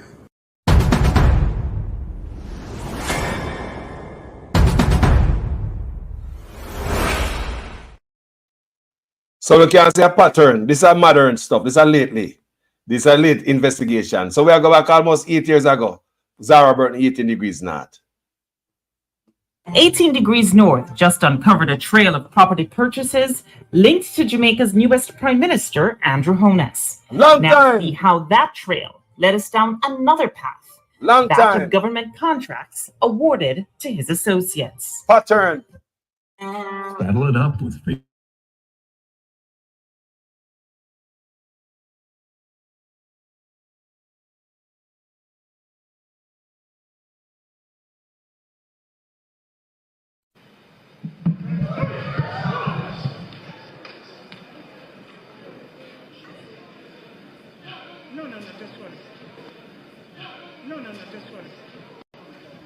At least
was one Robert Garvin. Sorry, guys. Sorry. Sorry, guys. $4,000 outstanding and $50 for 2 years. Oh, sorry about that, guys. It was dead here. Corruption will not be tolerated in this government. The property at Waycliffe Close in Beverly Hills remains an open lot today. As it turns out, the owner, Andrew Holmes' I don't know if you guys hear me a while ago, but what I was saying is that he applied to build a house, a permit from NEPA to build a house somewhere, some property somewhere, and them turn him down. The National Environmental Planning Agency, them turn him down. But now NEPA is in his office. I don't know if you guys heard that when it was muted. But at that moment, I said the man, them turn him down, and then now NEPA is in his office. So if NEPA in them office now, can anybody tell him to build any no build no way? Can anybody turn down any permit to him, ask for a request? You remember, NEPA turn him down, and now NEPA find itself in an office. So I tell us all them office in this brother office here. It's wrong. And wrong and end up in a bang. Continue. Incorporated applied to the National Environmental Planning Agency to build townhouses in 2010, but that application was turned down. Here. Representing ADMAT in this application was one Robert Garvin. And Robert Garvin is not a director in any way, shape, or form of ADMAT. No, he's not. But why would Robert Garvin's name then appear on an application to the land development? Because he acting as agent, he's doing the process. That's not unusual. According to Company's Office records, Robert Garvin is or was the director of other entities affiliated with Andrew or Juliet Honus: Positive Jamaica Foundation Limited, Sunshine Mobile, West Central St. Andrew Trust Limited, Omega Bridge Finance, and the now removed Toledo Taxi Service. Wow. Who is Robert Garvin? Robert Garvin. Never met the name, never heard the name. Listen, I do remember Positive. Listen to lie. But I did set up Positive Jamaica. I remember that. Right, but he's Yeah. Positive Jamaica is in part a director by Garvin. I know he was a director of And by the way, one more thing. What about the fact that Garvin used this address, 28 Herb McKinley? Because this is my address. It's precisely what I'm saying. You're at 28 Herb McKinley. But you saying I know the man. Robert Garvin used it and you Because we set up the company here. Garvin, I'm not saying that. I don't remember the name. Didn't this man say I know Robert Garvin? But when you dig deep and say the man I use the same address, he must dance around. Is he a liar? Remember, this liar was disbarred for corruption. There's also man get dirt in this liar house. No forced entry. Man get con up and stab up. Yeah, then put him on bed rest. No investigation, I don't think. We never see it in the public where no real investigation took place with this liar. They find man dead in them house. Yeah, no forced entry. And him get off so. And yet this liar was also disbarred. Say, some reputation is shaky. You can hear me answer the questions. And I go around and I dance. Let's continue.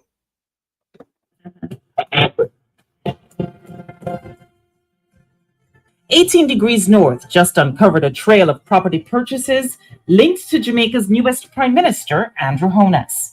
Now see how that trail led us down another path, that of government contracts awarded to his associates. Same thing, man. Long time ago. Corruption will not be tolerated in this government. Lie! The property at Waycliffe Close in Beverly Hills remains an open lot today. As it turns out, the owner, Andrew Holmes' ADMAT Incorporated, applied to the National Environmental Planning Agency to build townhouses in 2010, but that application was turned down. Representing ADMAT in this application was one Robert Garvin. And Robert Garvin is not a director in any way, shape, or form of ADMAT. No, he's not. But why would Robert Garvin's name then appear on an application to the land development? Because he acting as agent, he's doing the process. That's not unusual. According to Company's Office records, Robert Garvin is or was the director of other entities affiliated with Andrew or Juliet Honus: Positive Jamaica Foundation Limited, Sunshine Mobile, West Central St. Andrew Trust Limited, Omega Bridge Finance, and the now removed Toledo Taxi Service. Who is Robert Garvin. Garvin. Robert Garvin. Never met the name, never heard the name. But I do remember positive. But I did set a positive Jamaica, I remember that. Right, but he's Yeah, one. yeah. Positive Jamaica is Yeah. in part a director by Garvin. I know he was a director of And by the set way, up- one to more set up. thing. What about the fact that Garvin used this address, 28 Herb McKinley?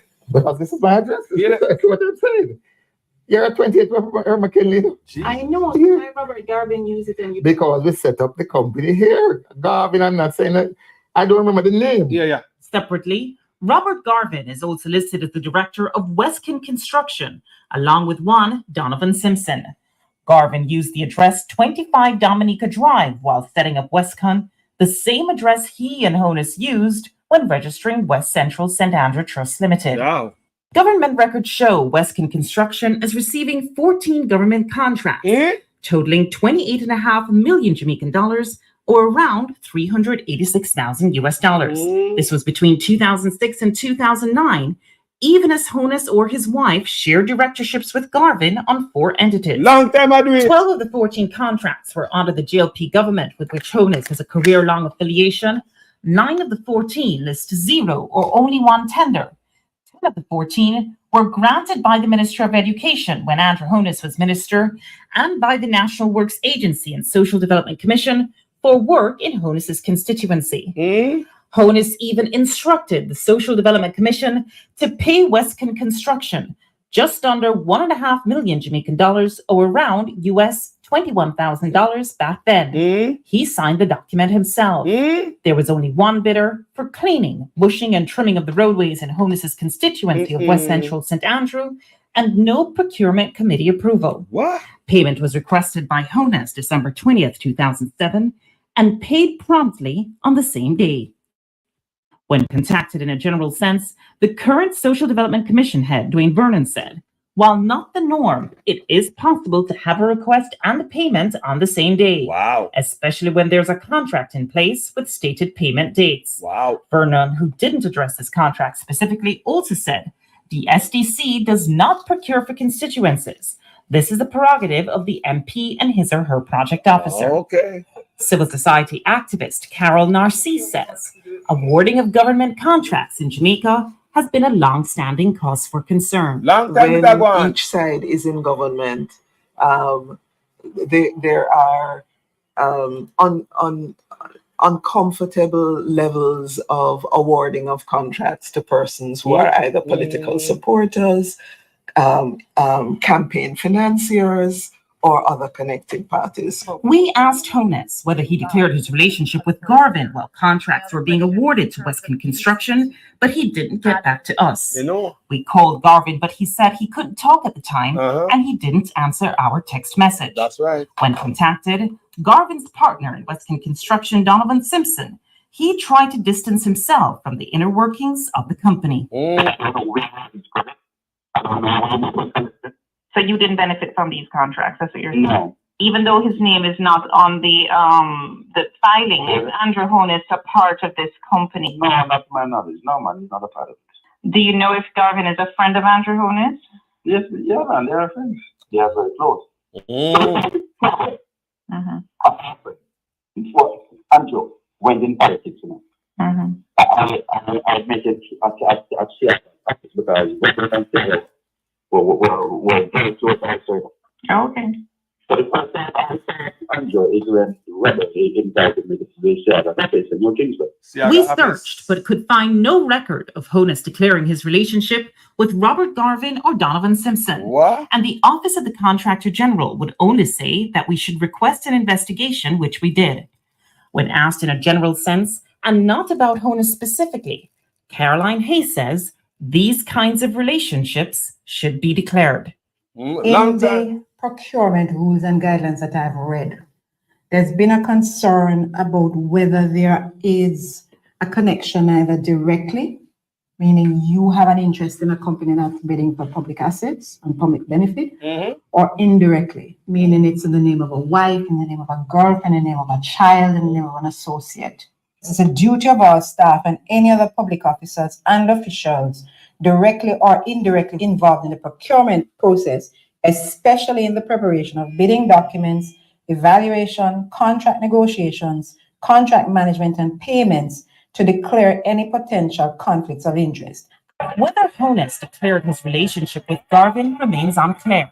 However, Bailey, his attorney, is adamant that all assets associated with Andrew Honus were declared.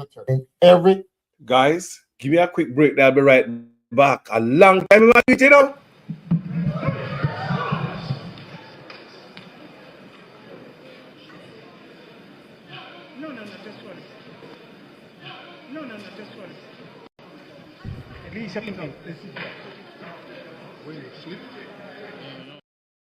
Mr. Prime Minister, Minister of Health and Wellness, those of you who craft this order, I don't know what to say to you, but the Holy Ghost within me tells me that this order is working against the church, is working against the body of Christ. Mr. Prime Minister, I was watching a program last night and you declare me to be your good friend. My good friend, I'm telling you, sir, this order, God gets no glory out of it. And it's making the society worse than it ought to be. You're crippling the fountain of life that gives life to the nation. You're blocking the well. Somebody give me a chance in this house and blood this. You're blocking the well. You're stopping the fountain. Lose the church, lose the church, lose the church, lose the church, lose the church. You're destroying the foundation. And if the foundation be destroyed, what can the nation do?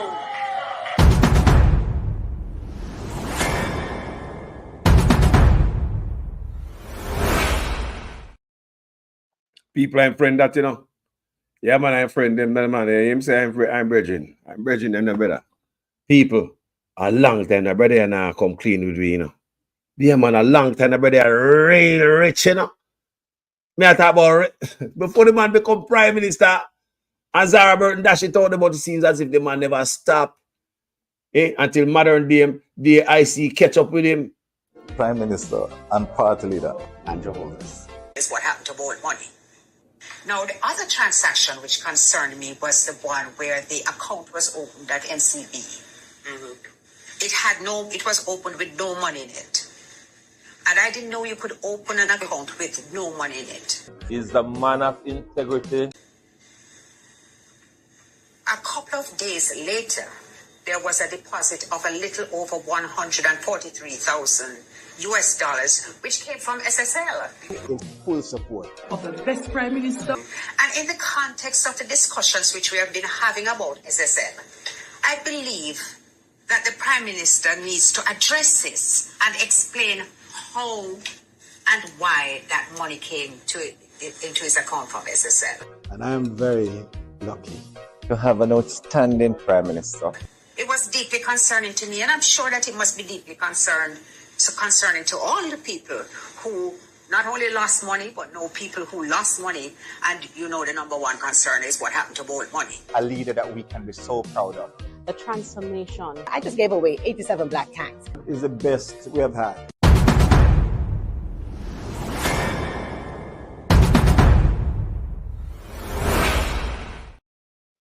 Thank you, family. Case. Everything that he has owned from the time that from even the time he set up ADMAT, going back to 2001, everything has been declared. We checked with the Integrity Commission, but no one ever got back to us. Information submitted is usually confidential. The law that governs it explicitly states that these declarations cannot be made public. And if they are made public, whoever makes them public is subject to a fine of over $1 million. Listen, right? These declarations of assets need to be brought under the ambit of the Access to Information Act so that we can request to see and be given or given a good reason why we can't be given. In Jamaica, Breaches of the rules governing the awarding of government contracts carry a possible fine of $1,000 or around $8 and/or 3 months in prison. So why this boy got up thief with a $1,000? Eh? I hope it change under the new Integrity Commission Act. See what happens when we try to get answers from Andrew Honus on the campaign trail. That's next on 18 Degrees North. Jamaica's newest Prime Minister, Andrew Honus, may have wrested control from the People's National Party, in part because of his 10-point tax plan. During the election campaign, though, there were skeptics. Critics charged, how was he going to plug the millions in lost revenues in US dollar terms when his plan would essentially eliminate income tax on those earning the equivalent of around $12,000 or less? Honus's plan was to spur spending and generate more revenue from consumption tax while raising taxes on high-end earners. We caught up with Honus on the campaign trail. We asked him what else he had up his sleeve and why at the time was he listed as being behind on his property taxes. Shame. Where is the economy going? Have you done any analysis of your tax plan and what economic growth is going to look like in your first year? I wouldn't want to give you a specific figure. But your analysis must have produced something that is tangible for the people to understand. Yeah, but I didn't say I would give you that figure. But it has produced a figure. Of course. Okay. Otherwise, why would you do the analysis? Give me a general sense of where we have on the low end and the top end. I would say to you that if you're going to talk about economic growth, you should be above 3%. Okay, that's a fair statement to make. Yeah. Let's talk about some of the other taxes that you, tax incentives and lower rates. And So in I think there was general- mention of some transfer taxes as so well. in general, estate- we want to, our tax plan is to reduce transaction taxes. A part of economic growth is to get the velocity of transactions increasing, and particularly in construction and real estate, because those are major employment areas. So we will bring to the levels which we had them before our transfer tax and stamp duties, and estate taxes as well. You seem to don't like taxes too much. Absolutely. Yeah. I'm a small government, free enterprise person. I believe that markets work best and taxes are distortionary. Okay. Is that why you didn't pay the property taxes on the home? No, my property taxes are paid. On the THS website, when we did the valuation numbers for your properties, the outstanding taxes are there. No, my taxes are paid. When we looked, there was your Great House Boulevard property. There was your property that's owned by ADMAT, which you say you're the sole director of. And then there's another property that we actually found under ADMAT as well, up at Wycliffe Close. All three were outstanding. And then we saw that at Wycliffe Close, taxes seem to have been outstanding since 2009.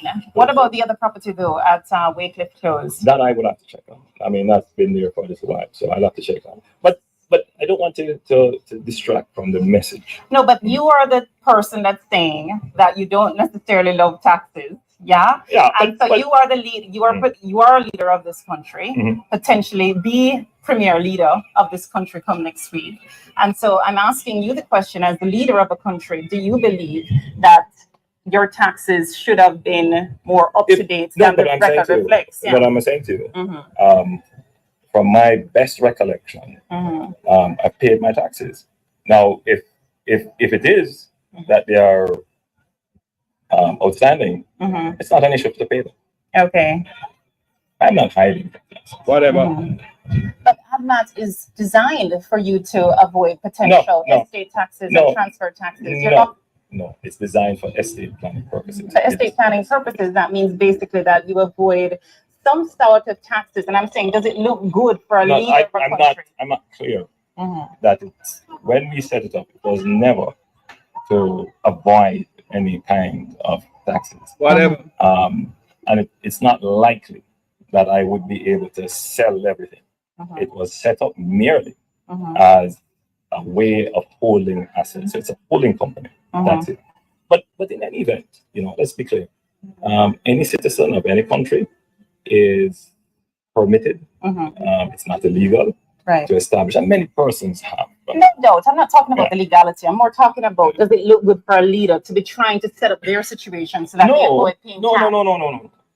Any company can, I think, avoid being in a situation.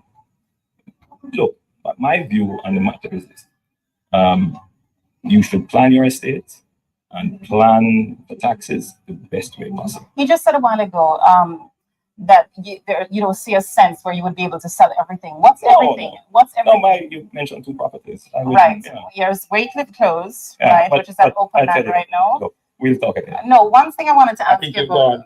Hold on, Mr. Honest. Mr. Honest, I must ask you a question.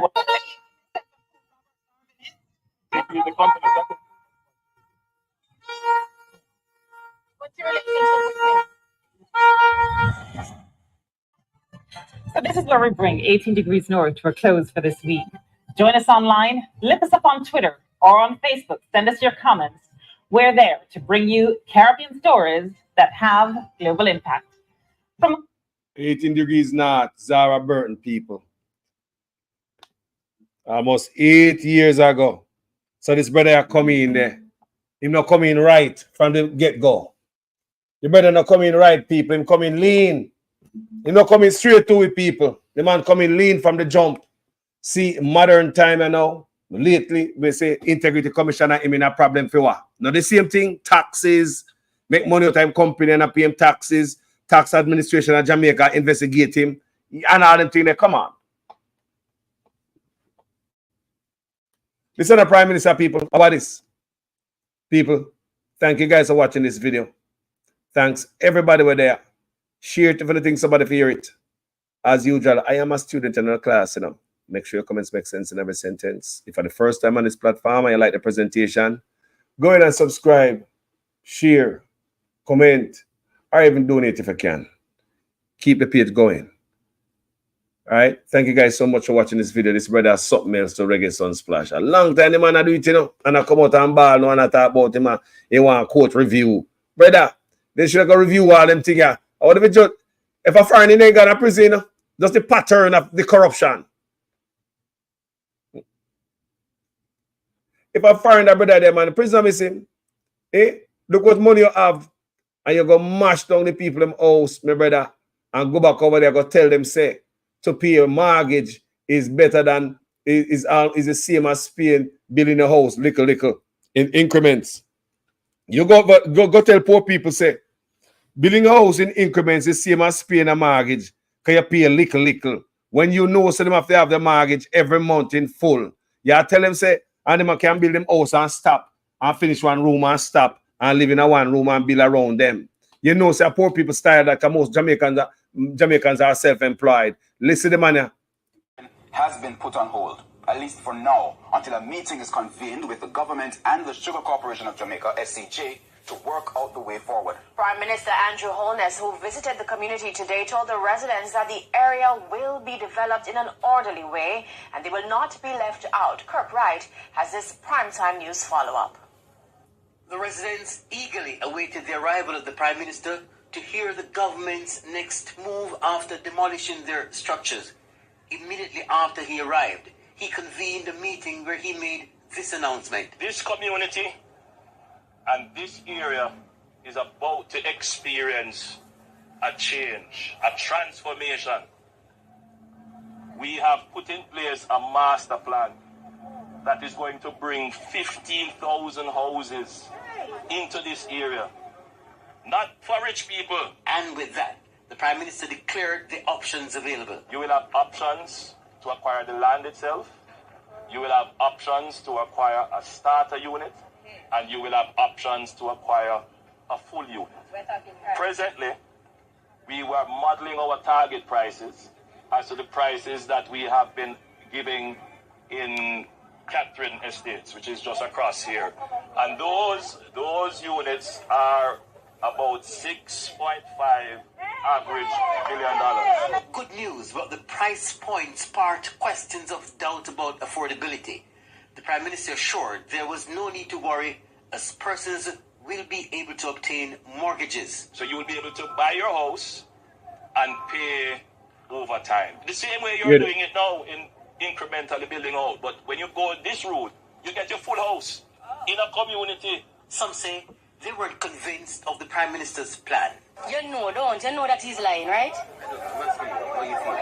Because me know a lie I tell, right? And in the first instance, him should have found out all of them something before him demolish the building them, right? And then he come back with him foolish now. Remember, you know, him say, we are criminal, you know. Me hear in person and then him I go tell you right there, say, him did not say it, and me have to come up and say, yes, him say it. The Prime Minister told the people that it appeared they were scammed because the government has no record of them paying for lands in the area. Now we need to know who did you pay. We want to be able to assist. But if we're going to assist, we need to have clean hands coming to the table.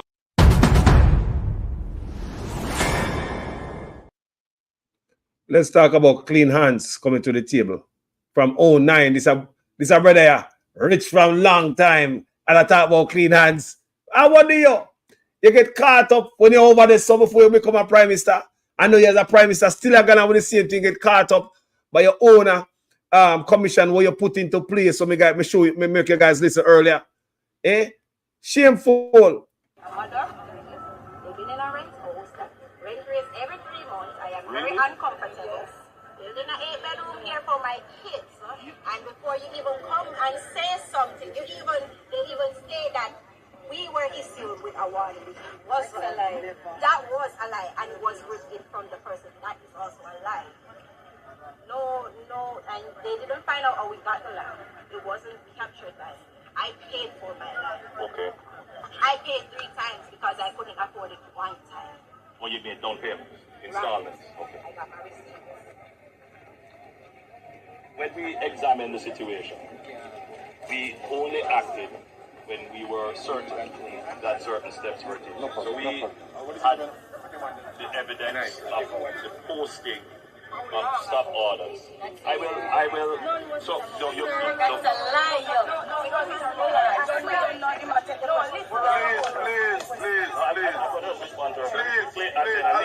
Please, question to be answered. Right.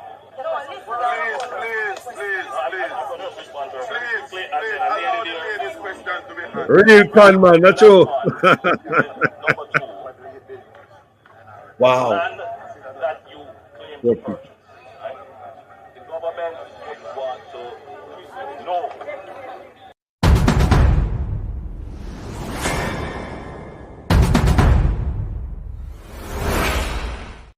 People, you're the man come tell them my people again.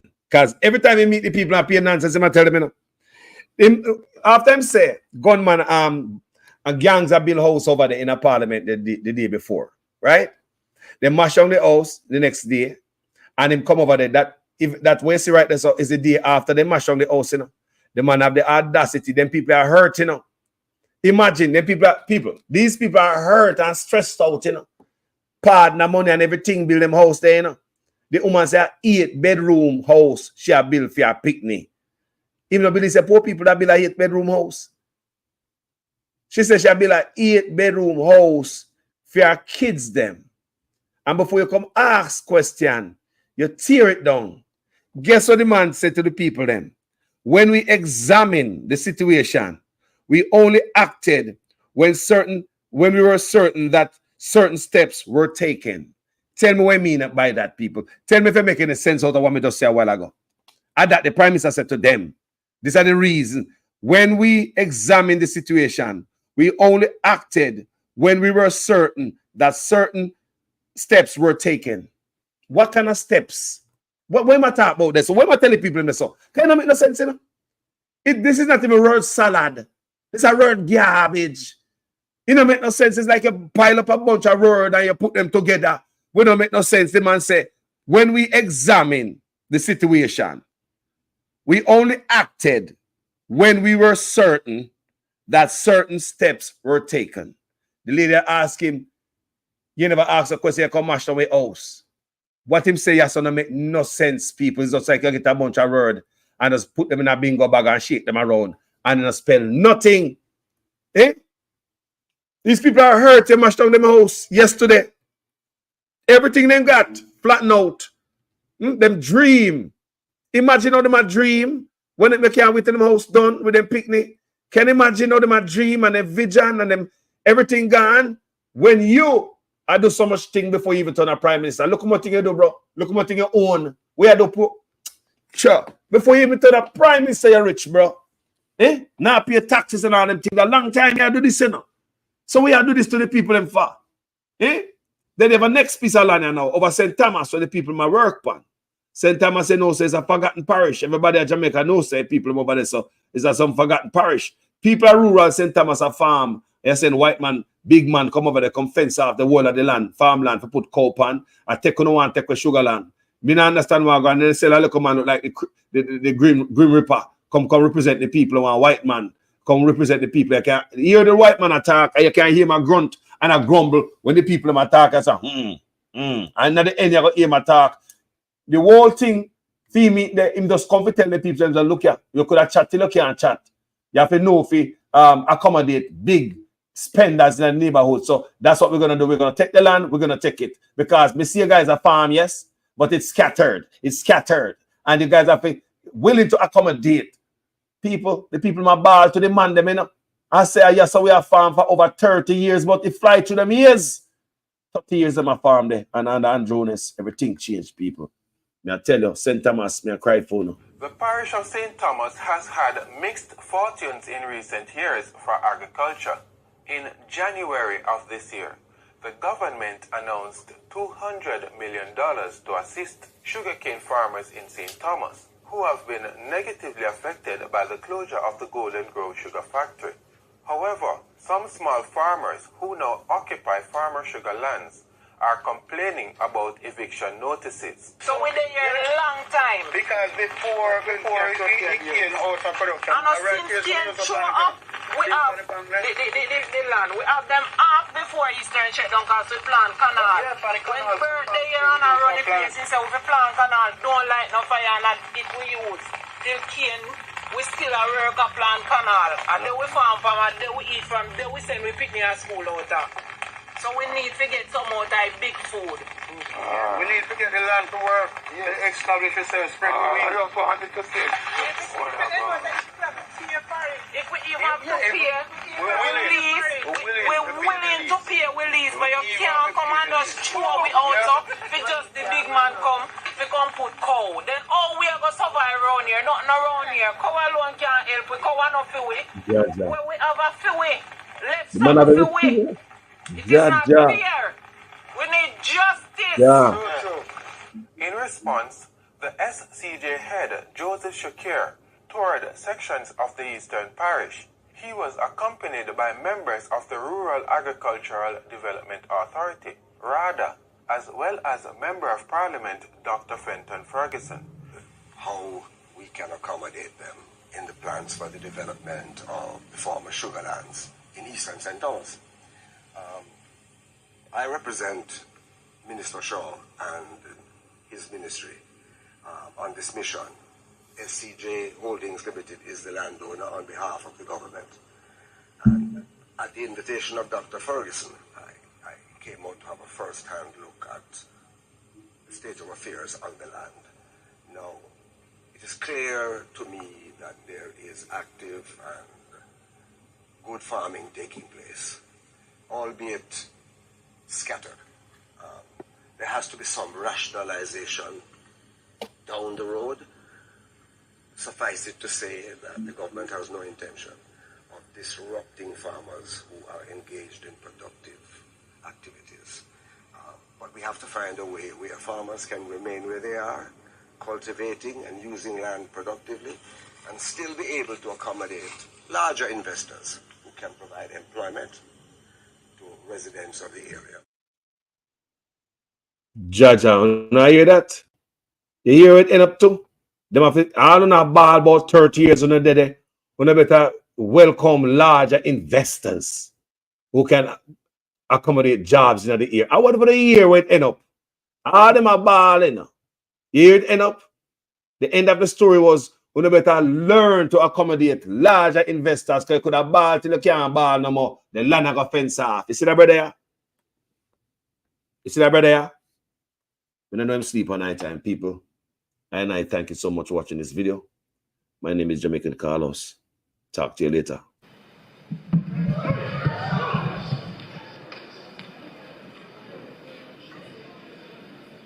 No, just one. No, just one. At least I can come. Mr. Prime Minister, Minister of Health and Wellness, those of you who craft this order, I don't know what to say to you, but the Holy Ghost within me tells me that this order is working against the church, is working against the body of Christ. Mr. Prime Minister, I was watching a program last night and you declare me to be your good friend. My good friend, I'm telling you, sir, this order, God.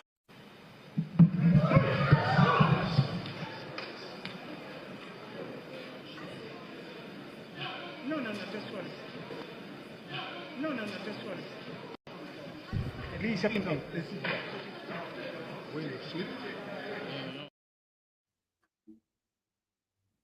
Ah, boy, people may tell you the Jaja. That thing I hurt me. If you come back, I'll tell you the Dalrymple pop up again. Oh, my God.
just one.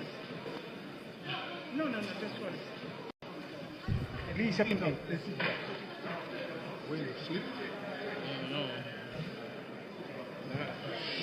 Up my mind. I want to be in heaven, says the MP. I'm sorry, but we have our rules. And with that, Peter escorts him to the elevator and he goes down and down and down to hell. The doors open. He finds himself in the middle of a green golf course.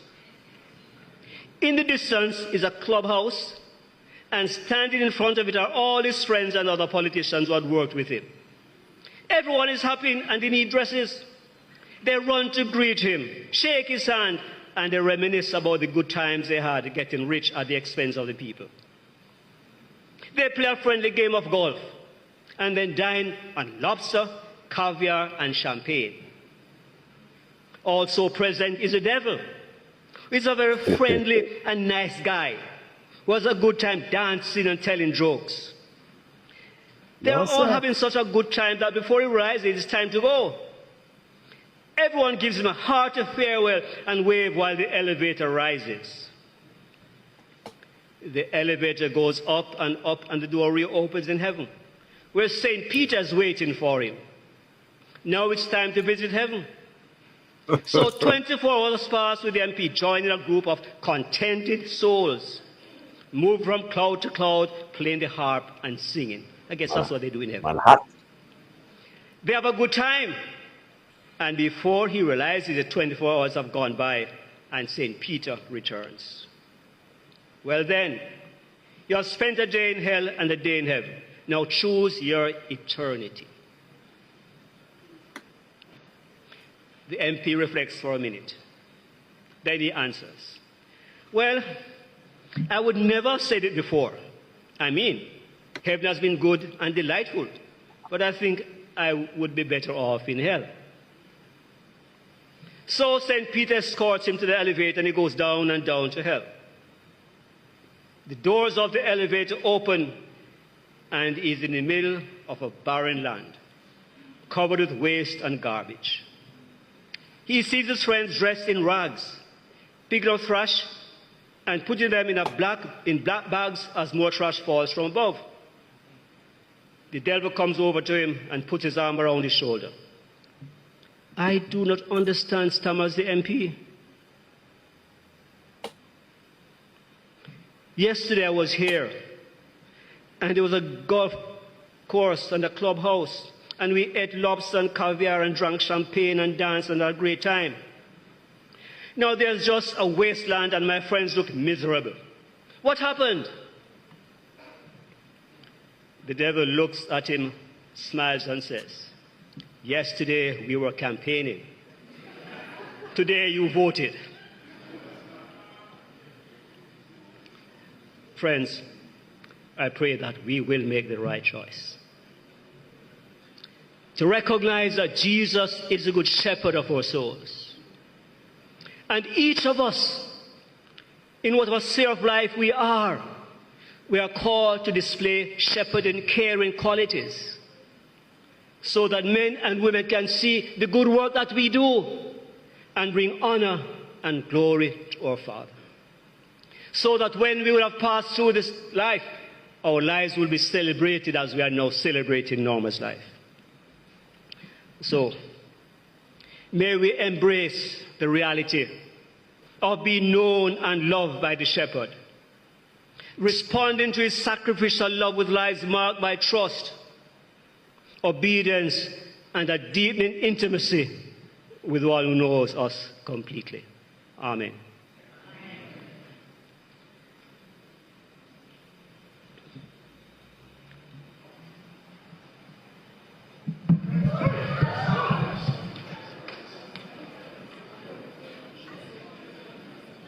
No, just one.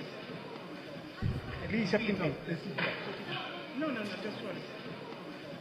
At least up in here. When you sleep? No.